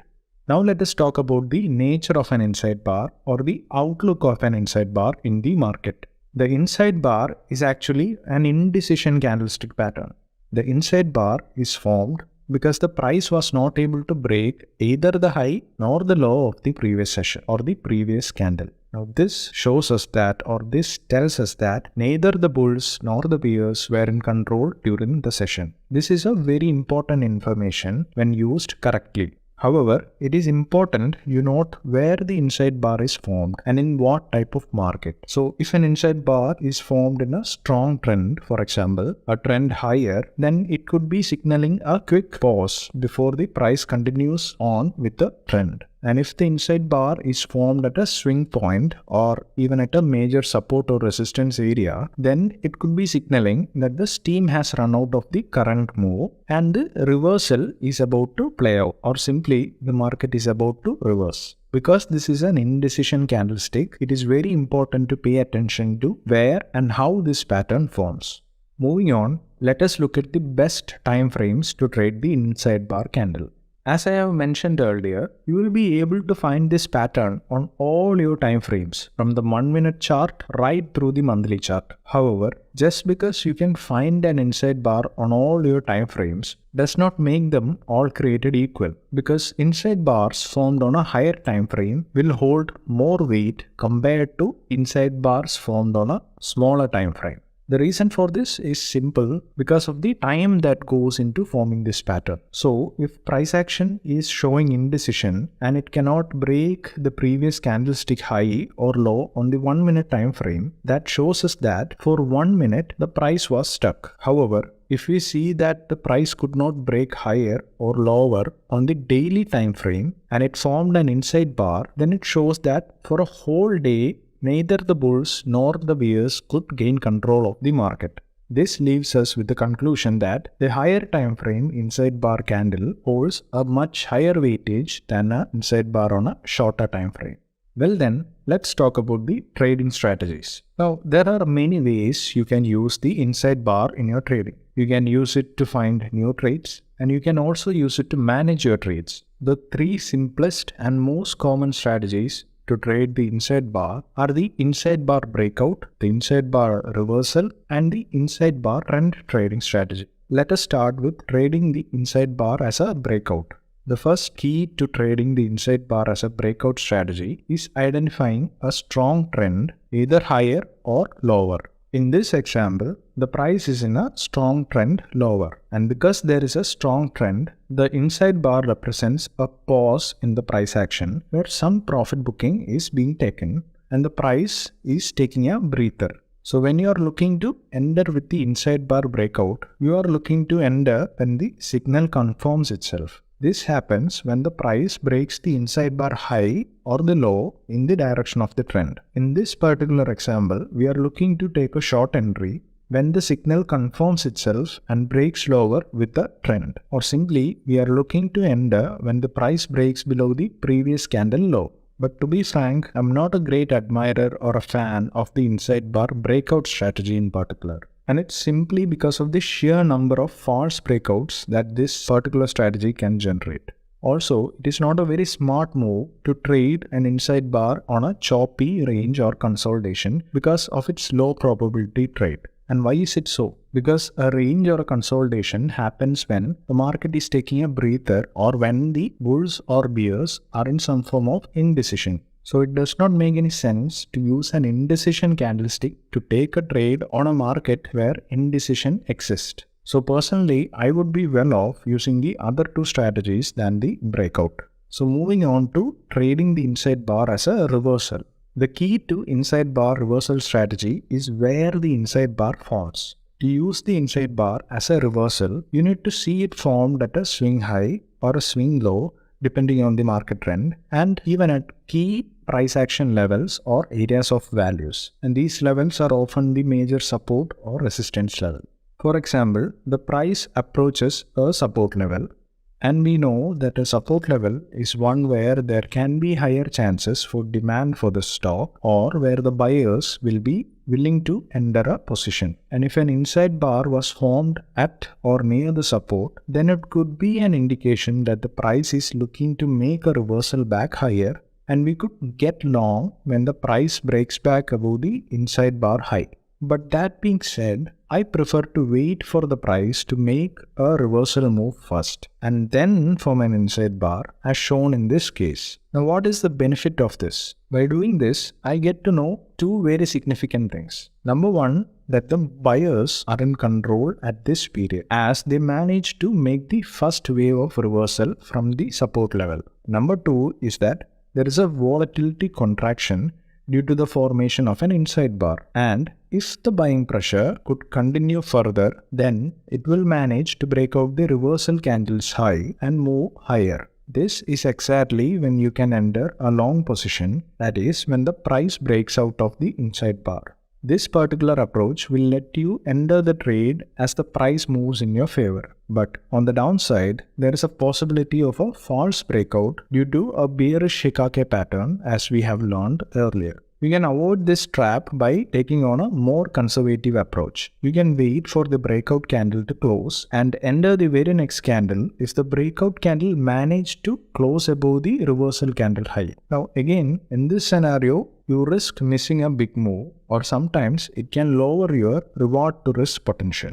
So clearly, there is no right or wrong answer to it. So you have to find a trade entry which suits you best. When it comes to the stop loss, you don't want to set it beyond the lows of the inside bar, as the general rule states. And why is this? Because we have already learned that there is a variation of the inside bar, which is the Hikake pattern. This means if you set a stop loss just below the lows of the inside bar, you could get stopped out prematurely on a bullish Hikake pattern. So a better way to set your stop loss is using the ATR indicator. That is, you can place the stop loss 1 ATR below the low of the inside bar in case of long entry trades. This will ensure that your trade has more breathing room. So if you want to know more about the ATR indicator, you can watch the video here. Now, I will talk about setting the targets at the end of this video after we have discussed the next strategy. The third strategy is catching the trend. Previously, you have learned how inside bar allows you to catch reversals in the market. Now you will learn how to use it to identify trend trading opportunities.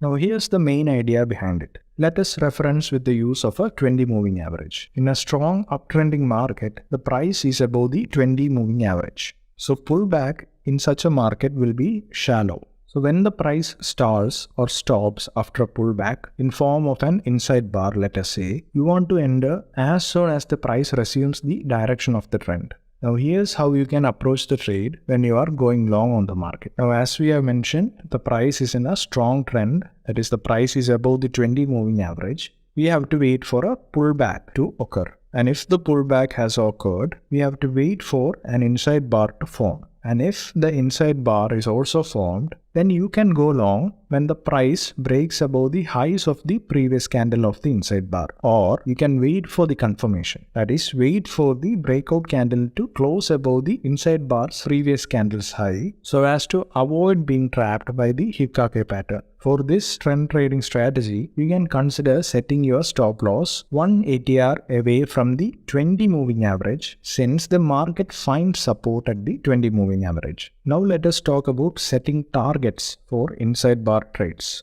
Now your exits or targets depends on your goals. So you can either catch a swing or you can ride a trend. So if you intend to catch a swing, then you can exit your trades before the opposing pressure comes in. For example, if you are taken a reversal trade from the support and you are long on the market, then you want to exit your trade before the next resistance or the swing high. Now if you want to ride the trend, then you can trail the stop loss as the market moves in your favor. For example, if you have taken the trend trading approach, you can trail your stop loss using the 20 moving average. And when the price breaks below the 20 moving average, that is when you should exit the market. Now when trading the inside bar pattern, by entering above or below the breakout of the pattern using any of these strategies, I would recommend you to go with the small ranged inside bar breakouts. Now there are a few reasons as to why this is important. The first benefit is that you can place a very tighter stop loss. You can reference the low of the inside bar to set your stop loss as we have discussed, and the smaller the inside bar, the smaller the stop loss is. And with a smaller stop loss, you can put a larger position size and still keep your risk constant. The second benefit is that the price will move quickly in your favor. The market moves from a period of low volatility to a period of high volatility and vice versa. So if you trade a small ranged inside bar, it means the volatility is low and there is a very good chance that it could expand or break out in your favor. This means you could get a good reward to risk potential on your trade in a short period of time. I hope this makes sense to you. As a closing note, even if you find the inside bar on all your different time frames, the higher the time frame, the more weight the pattern holds. Because this is an indecision pattern, it is absolutely crucial as to where and how it is formed. So, you need to look at and follow the price action that is formed around the inside bar to successfully start using them in real market conditions. And as always, don't forget to learn about the pattern in detail and backtest it so that you are comfortable while using it in the market.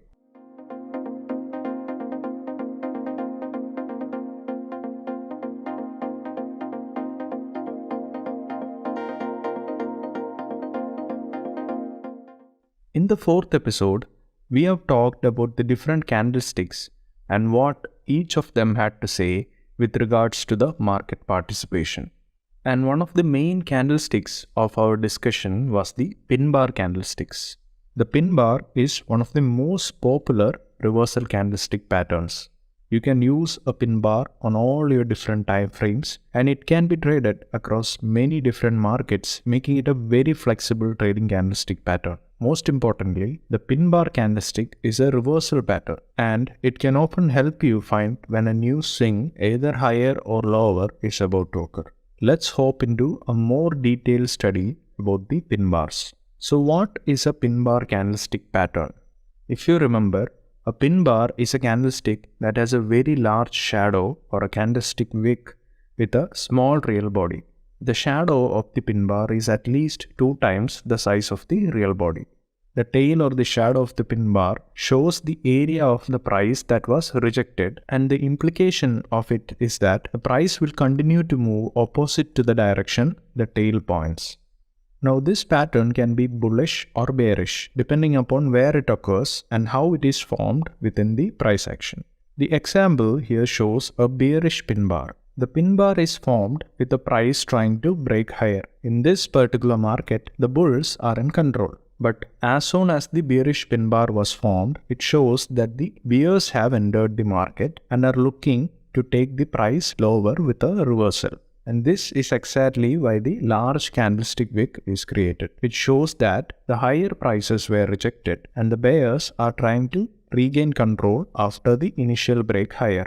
Similarly, A bullish pin bar shows rejection of lower prices. The large lower wick shows the bears were in control earlier, but eventually it was overcome by the bulls, and now the bulls are dominant and the market could reverse higher.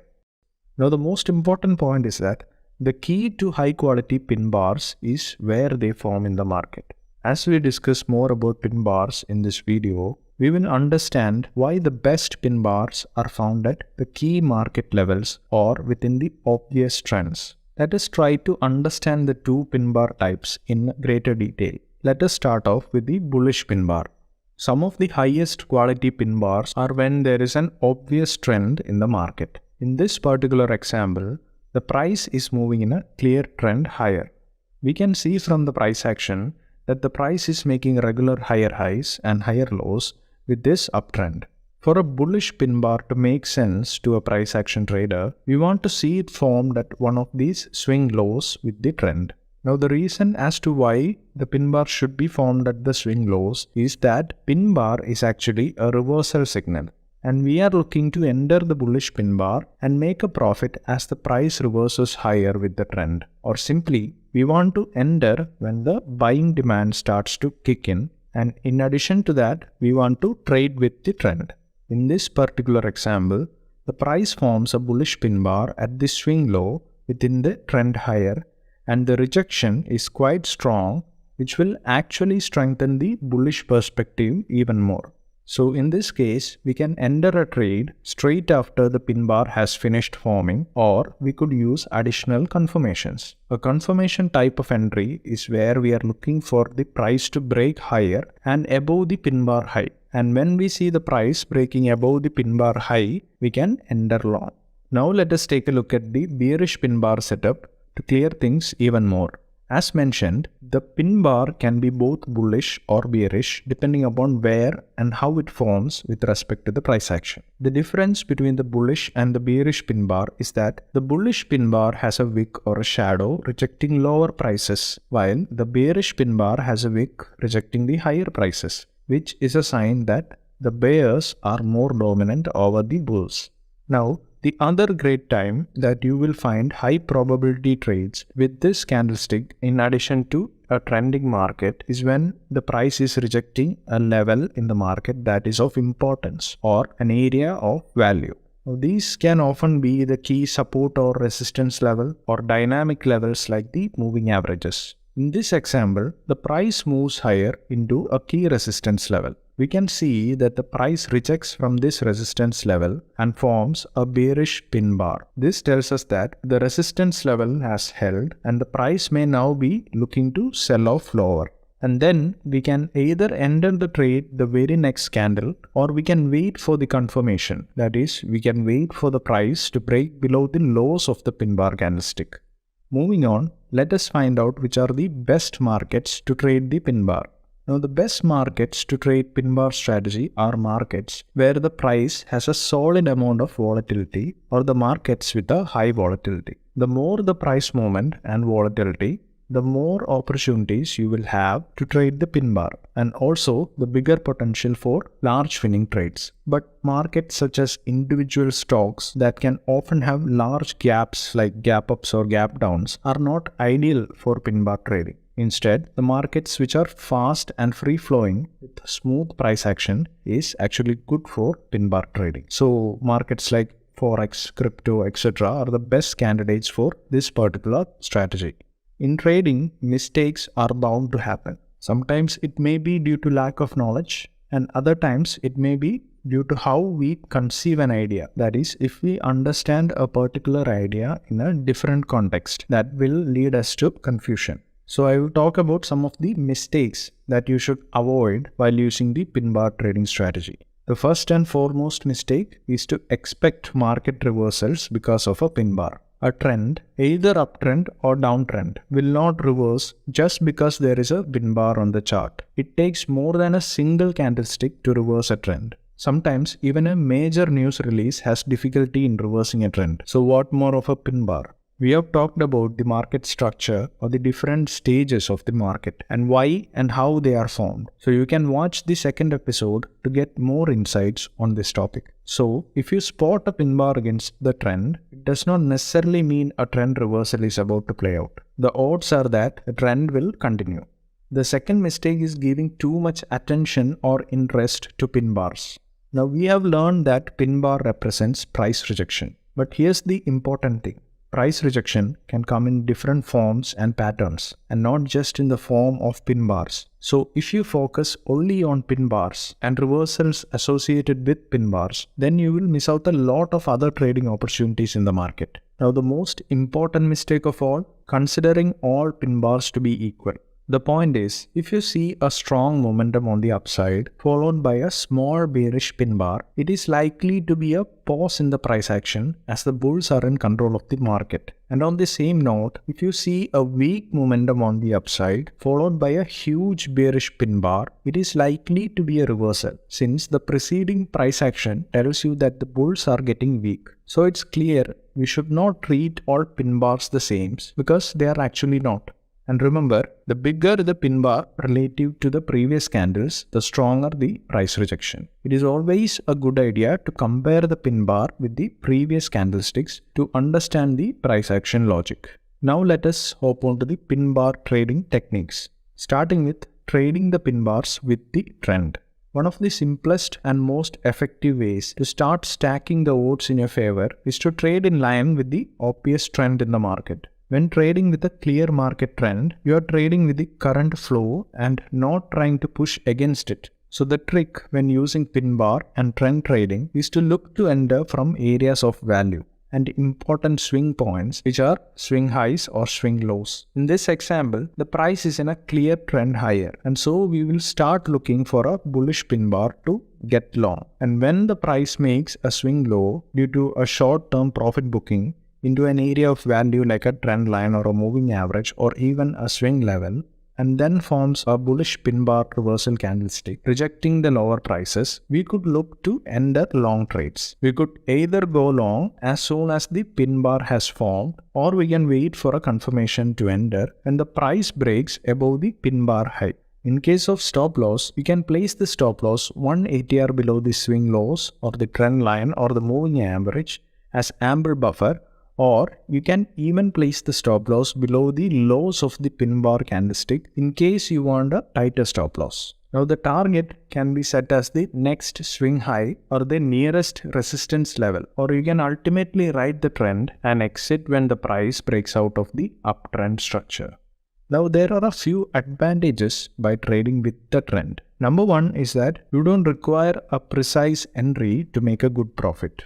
Secondly, you have better odds for the trade to work out as you are trading with the market flow. And finally, you have a greater profit potential as the impulse move is stronger than the corrective move. Moving on to the second strategy, trading pin bars from an area of value.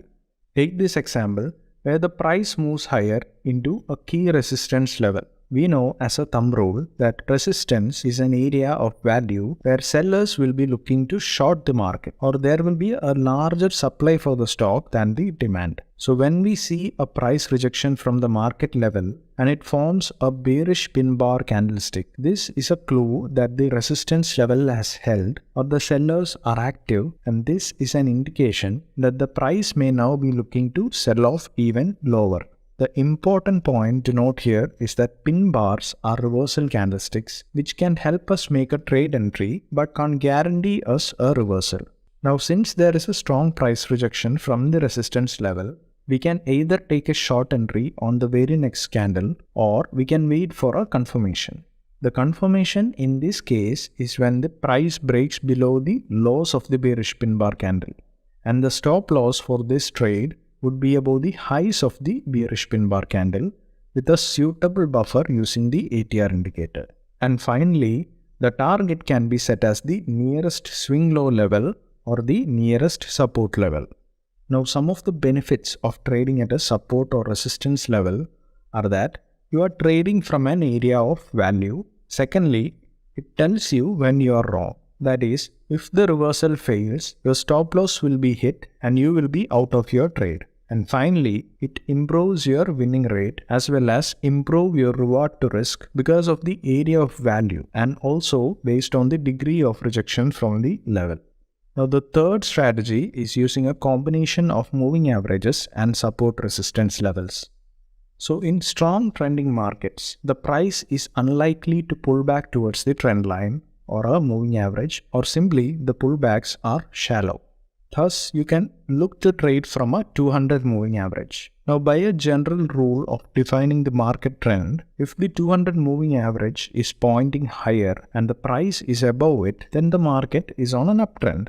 Now, on an uptrend, find key support and resistance levels using a higher time frame, or you can even use a more responsive 20 moving average. Then we have to wait for the price to come to an area of value, which could be a support resistance level or a dynamic support resistance level like the 20 moving average. And if the price comes to the area of value, and when you see a bullish pin bar or a price rejection from this area of value, then you can go long. You can take a long entry on the very next candle, or you can wait for the break of the highs of the pin bar so as to enter with a confirmation.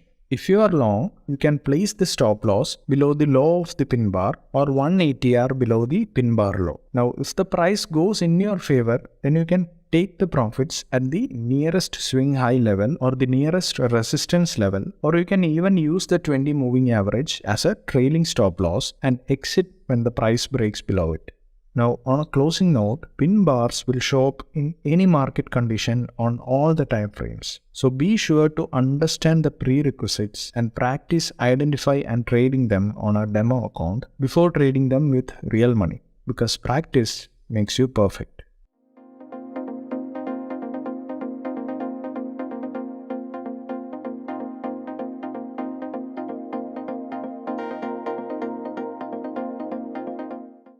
Traders have always benefited from massive jumps in asset prices, especially during volatile market conditions. So it is our responsibility as a trader to understand these massive jumps in asset prices, or simply the gaps formed in the market, and then learn about them, analyze them, and finding ways to trade them in the market. So what exactly is a gap? The difference between two consecutive candles closing price and opening price is called as a gap, or simply a gap is an area of discontinuity in the chart where the price of the asset either falls or rises from the close of the previous day.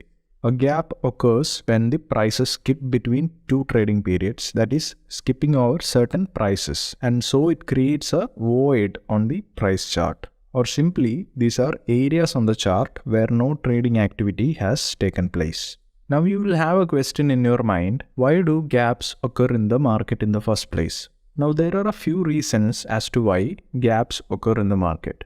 Let us look at the reasons one by one. First of all, gaps occurs due to an imbalance between the demand and supply. The gap up, for example, is because of the aggressiveness of buyers, which means that there are more buy orders in the market. Or simply, the demand is greater than the supply, which will boost the prices to go up. Or in other words, the price will gap up. Similarly, a gap down is because of the aggressiveness of sellers, which simply means that there are more sell orders, or simply the supply is more than the demand, which cause the price to gap down lower. So in short, gaps occurs at levels where there is a supply and demand imbalance.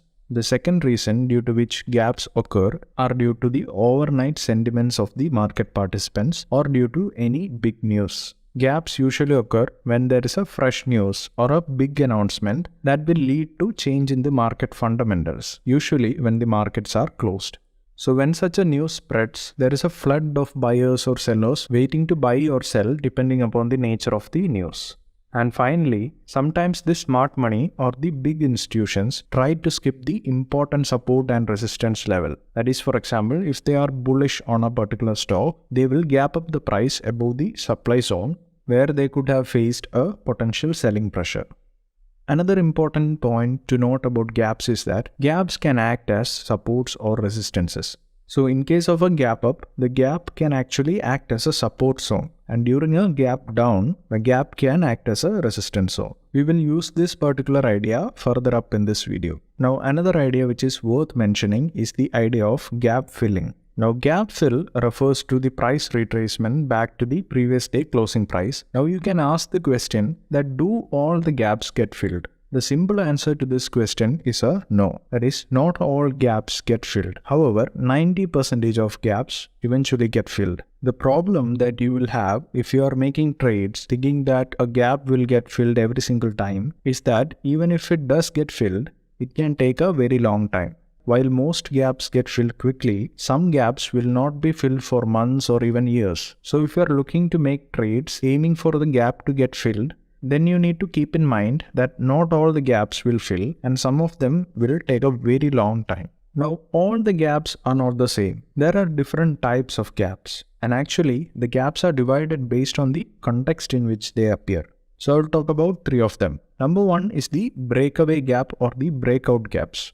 The breakaway gap means breaking the important support or resistance level or a significant trend line in the form of a gap. The breakaway gap actually appears after the completion of an important pattern like a price in a consolidation range or a continuation or a reversal pattern. So the main logic behind breakaway gap is that the smart money knows exactly where the support and resistance areas are. Let us say, for example, if the smart money is bullish and higher prices are anticipated, the smart money will certainly want a rally. But the problem is how to avoid the old resistance which could trigger some selling pressure. So what they will do is that they will gap up through the old area of supply as quickly as possible as a way of avoiding the resistance. Now, after the breakaway gap has occurred, we have a clear sign of strength. Now, the smart money does not want to have to buy the stock at higher prices because they have already bought their main holdings at lower levels during the consolidation. And they also know that a breakout above the old resistance area will create a new wave of buying in the market. And how can they be sure about this? Number 1, many traders who have shorted the market will now be forced to cover their positions by buying back the stocks. And then there will be a second group of traders who will be looking to buy the breakouts. And finally, there will also be traders in the market who may feel they are missing out on a big opportunity and they will be encouraged to start buying. Most often or not, the breakaway gap will not be a trap-up move or a false breakout because high volumes will be supporting the move often. Now coming to the second type of gap, it is a runaway gap or a measuring gap. In this case, the price move have been underway for some while and somewhere in the middle of the move, the prices will gap up. And this type of gap up is called as a runaway gap. So in case of an uptrend, it is a sign of the continuation of a trend. And also in case of a downtrend, it is also a signal that the trend will continue. Moving on to the third type, which is an exhaustion gap. These are generally weak gap ups or gap downs. So it can be a weak gap up to the resistance or a weak gap down to a support. This price action is actually designed to trap you in a potentially weak market and into a poor trade and thereby hitting your stop losses. And most often or not, it will form a false breakout or a false breakdown in the market. Well then, let us figure out how to trade the gaps successfully. There are several ways to leverage gaps in the market to your advantage. In this episode, however, we will talk about the idea of breakouts and reversals with respect to market gaps. These strategies are based on 2 types of gaps, with the open price depending upon the highs and lows of the previous trading section or the previous session's range. So it can be an outside gap or a full gap. Now this happens when the market opened outside the previous day range. That is, the candle opened outside the previous day high or the low for a gap up or gap down respectively. And the second type of gap is an inside gap or a partial gap. In this case, the market opened inside the previous day range. That is, in case of a gap up, the candle opened above the previous day close but not above the previous day high. So there are 3 main factors we have to monitor to determine whether the gap is real or a trapped gap. So these 3 factors are the volume, opening price and the pullback to a particular level. Let's talk about the volume briefly. It is important to watch the volume carefully when determining if a gap is valid or not. So for example, if a stock gaps up, and the volume is also high and also the price remains above the opening price after the morning pullback, it is an excellent sign that the stock can further go on the upside. In addition to volume, you can also make use of an indicator called the VWAP or the volume weighted average price, which plots the average price adjusted for volume on the chart, and it is fairly very easy to make use of. Also, the VWAP assigns more weight to the price points with high volume. To talk about VWAP briefly, VWAP is typically used with intraday charts as a way to determine the general direction of the intraday prices. It is similar to a moving average in that when the price is above the VWAP, prices are rising, and when the price is below the VWAP, the prices are falling. But for the sake of this video, we will go with the conventional approach of following the volume bars for confirmations. Now, talking about the time frames, the strategies that I am about to discuss are based on a smaller time frame, that is the intraday time frames, particularly on the 5-minute chart, and considering the price data from 2 consecutive days where the gap has occurred. So to begin with, I have to plot the previous day's high and lows and also bring up the volume indication on the chart. Then you have to see if it is a gap up or a gap down, and you have to figure out if the gap was a partial gap or a full gap. Now, after finding out these prerequisites, you are ready to take either the breakout approach or the reversal approach.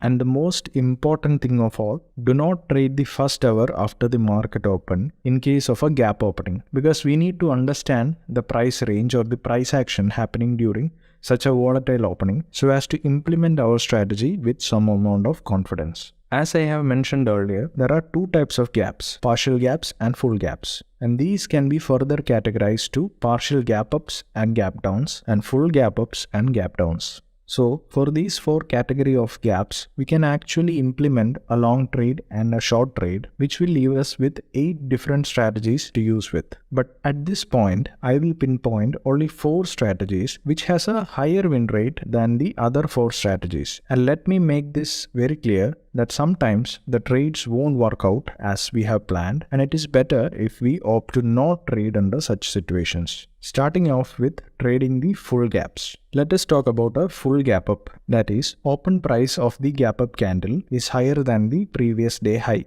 We have to note here that the previous day high is an important price level which can act as a support level for the prices. It can trigger a buying pressure in the direction of the gap up. So in this particular situation, we have to wait for the prices to form a range during the first hour of the market open, and then if we manage to find a pullback to the previous day high, which is the demand zone here, then we will look for a continuation trade on the upside direction when the price actually breaks above the opening range high or the high that was formed during the first hour of market open. We also have to see if the volumes are favorable or high enough, which will help to strengthen our trade confirmation. We can enter a long trade above the high of the range, and we can keep the stop loss below the previous day high level with a suitable buffer. And in case if the open range high is very large, we can actually enter a trade above the range, keeping at least 1.5:1 risk to reward and placing the stop loss below the highs of the range or below the breakout of the range candle lows. Now you may have a doubt in your mind. What if the gap up is too large? That is, if the price opened far above the previous day high, which means it is far away from any area of support, and in such a case, the probability of the price retracing back to the support level or the previous day high level is very low. So, as a price action trader, we can't initiate any reasonable trades as there is no critical price levels where we can find a trade entry. And of course, if there is any market support and resistance level near the 1 hour range after the market open, then we can take a breakout or a reversal approach based on price action. Other than that, it is better as a price action trader to stay away from such a huge shift from the price level as the win rate of the trade can be low. I'm not saying that it is not possible to trade such huge gap ups. Of course, it is possible with technical indicators like VWAP, which we will talk about in the technical analysis course. But on the scope of a price action trader, it is better to stay away from such setups. Moving on, let us talk about a similar case, but it is about a full gap down. That is, the price opened below the previous day's low. In this case, the previous day low will act as a resistance level where there could be potential sellers coming in and push the price lower. So in our approach, we will wait for the first hour so that the volatility will cool down, and then if we see a pullback of the prices back to the previous day low, which is a potential resistance level. Now you have to mark the low price of the range so formed during the first hour, and if the price manages to break below this range low with a high amount of volume, then we can enter a continuation trade in the direction of the gap down. We can take a short entry below the breakout of the range low, and we can place the stop loss above the previous day low, or in case if the range is too large, we can enter a short trade with a predefined reward to risk of at least 1.5:1, keeping the stop loss just above the breakdown of the range candle low. Similar to the previous case that we have discussed in case of a full gap up, in case of a full gap down, where the open price is far from the previous day low, which is a potential resistance level, the probability of a pullback or retest back to the resistance level is very low. And it does not make any sense as a price action trader to be trading without a critical price level to rely upon. So better avoid trading when the price does not respect any support or resistance levels. Now these are the two full gap trading strategies that I prefer using in contrast to their counterparts, which are the full gap up short trade and a full gap down long trade. Now the idea to trade the other two techniques is based on the strength of the pullback, which means if the pullback is very strong and breaks through the level with high volumes, then we can think about implementing these two strategies. You can research more about the other two strategies if you are curious enough. Moving on, let us talk about the two partial gap trading strategies. One of the most important points that we have discussed earlier was that a gap can act as a support or resistance level. When price does move in and close the gap or fill the gap, it will often bounce away and act as an area of supply or demand. So there are two potential levels to consider out here. The first one is the previous day closing price, which can oppose the prices. So is the opening candle of the particular day under consideration. So both these levels are potential levels for price reversal. So instead of considering both these levels as separate entities, we will look at them as a zone or area of price action. Now starting off with a partial gap up, that is, open price is above the previous day close but still below the previous day high level. Now when a market gaps up, the gap can act as a support level for any pullback.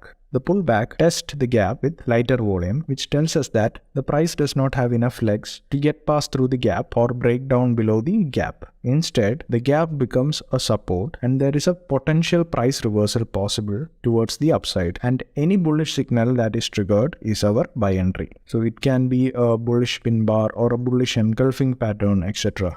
We can also look for a rise in the volumes when the prices starts to rise. We enter long at this bullish signal. That is, we can wait to enter above the reversal candlestick high, or for an even more conservative approach, we can enter when the price breaks above the day's high level formed so far. But this particular approach of entry doesn't make sense if the range high is very close to the previous day high. Then there can be potential selling pressure and your trade can go against you. So make sure to maintain a good reward percentage and keep an eye on the important levels where the opposing pressure could potentially come in. We can place the stop loss just below the gap zone and we can fix a reward to risk of at least 1.5:1, or you can even keep the target as the previous day high level. So the benefit of using this strategy is that gaps fill 90% of time. So this is a popular trading strategy. The second strategy is when there is a partial gap down. That is, open price is below the previous day close, but it is still above the previous day low. When a market gaps down, then the gap acts as a resistance level for any pullback. If the pullback tests the gap with a smaller volume, it tells us that the price does not have enough strength to break through the gap or break out above the gap. Instead, the gap becomes a resistance level and there is a potential price reversal possible towards the downside, and any bearish signal such as a bearish engulfing candle or a bearish pin bar gets triggered, it is our opportunity to short the market. We will also have to check if there is high enough volume associated with this particular move. You can enter a short trade below the bearish confirmation candlestick and place the stop loss just above the gap for safety. Or it is much better if you keep a predefined reward to risk beforehand as a part of risk management. Now these were the two partial trading strategies. The two others are the partial gap up with a short entry and the partial gap down with a long entry. In these strategies also, volume and pullbacks back to the gap regions is the key. That is, if there is a strong enough pullback assisted with strong volume break through the gap zone, then we can think about utilizing these techniques. You can check them out yourself if you want. You can also notice that all the strategies that we have discussed, we were actually taking a trade in the direction of the gap and not against it. And finally, It is up to you as a trader to backtest these strategies on the chart and find out if you can actually implement successfully in your trades. Now that is it for today, guys. I hope you have learned something new. If you have, please do like the video and subscribe to the channel, and don't forget to press the bell icon so that you don't miss out on the upcoming videos. You can also follow us on our official Instagram page. I will see you guys on another video. Till then, see ya.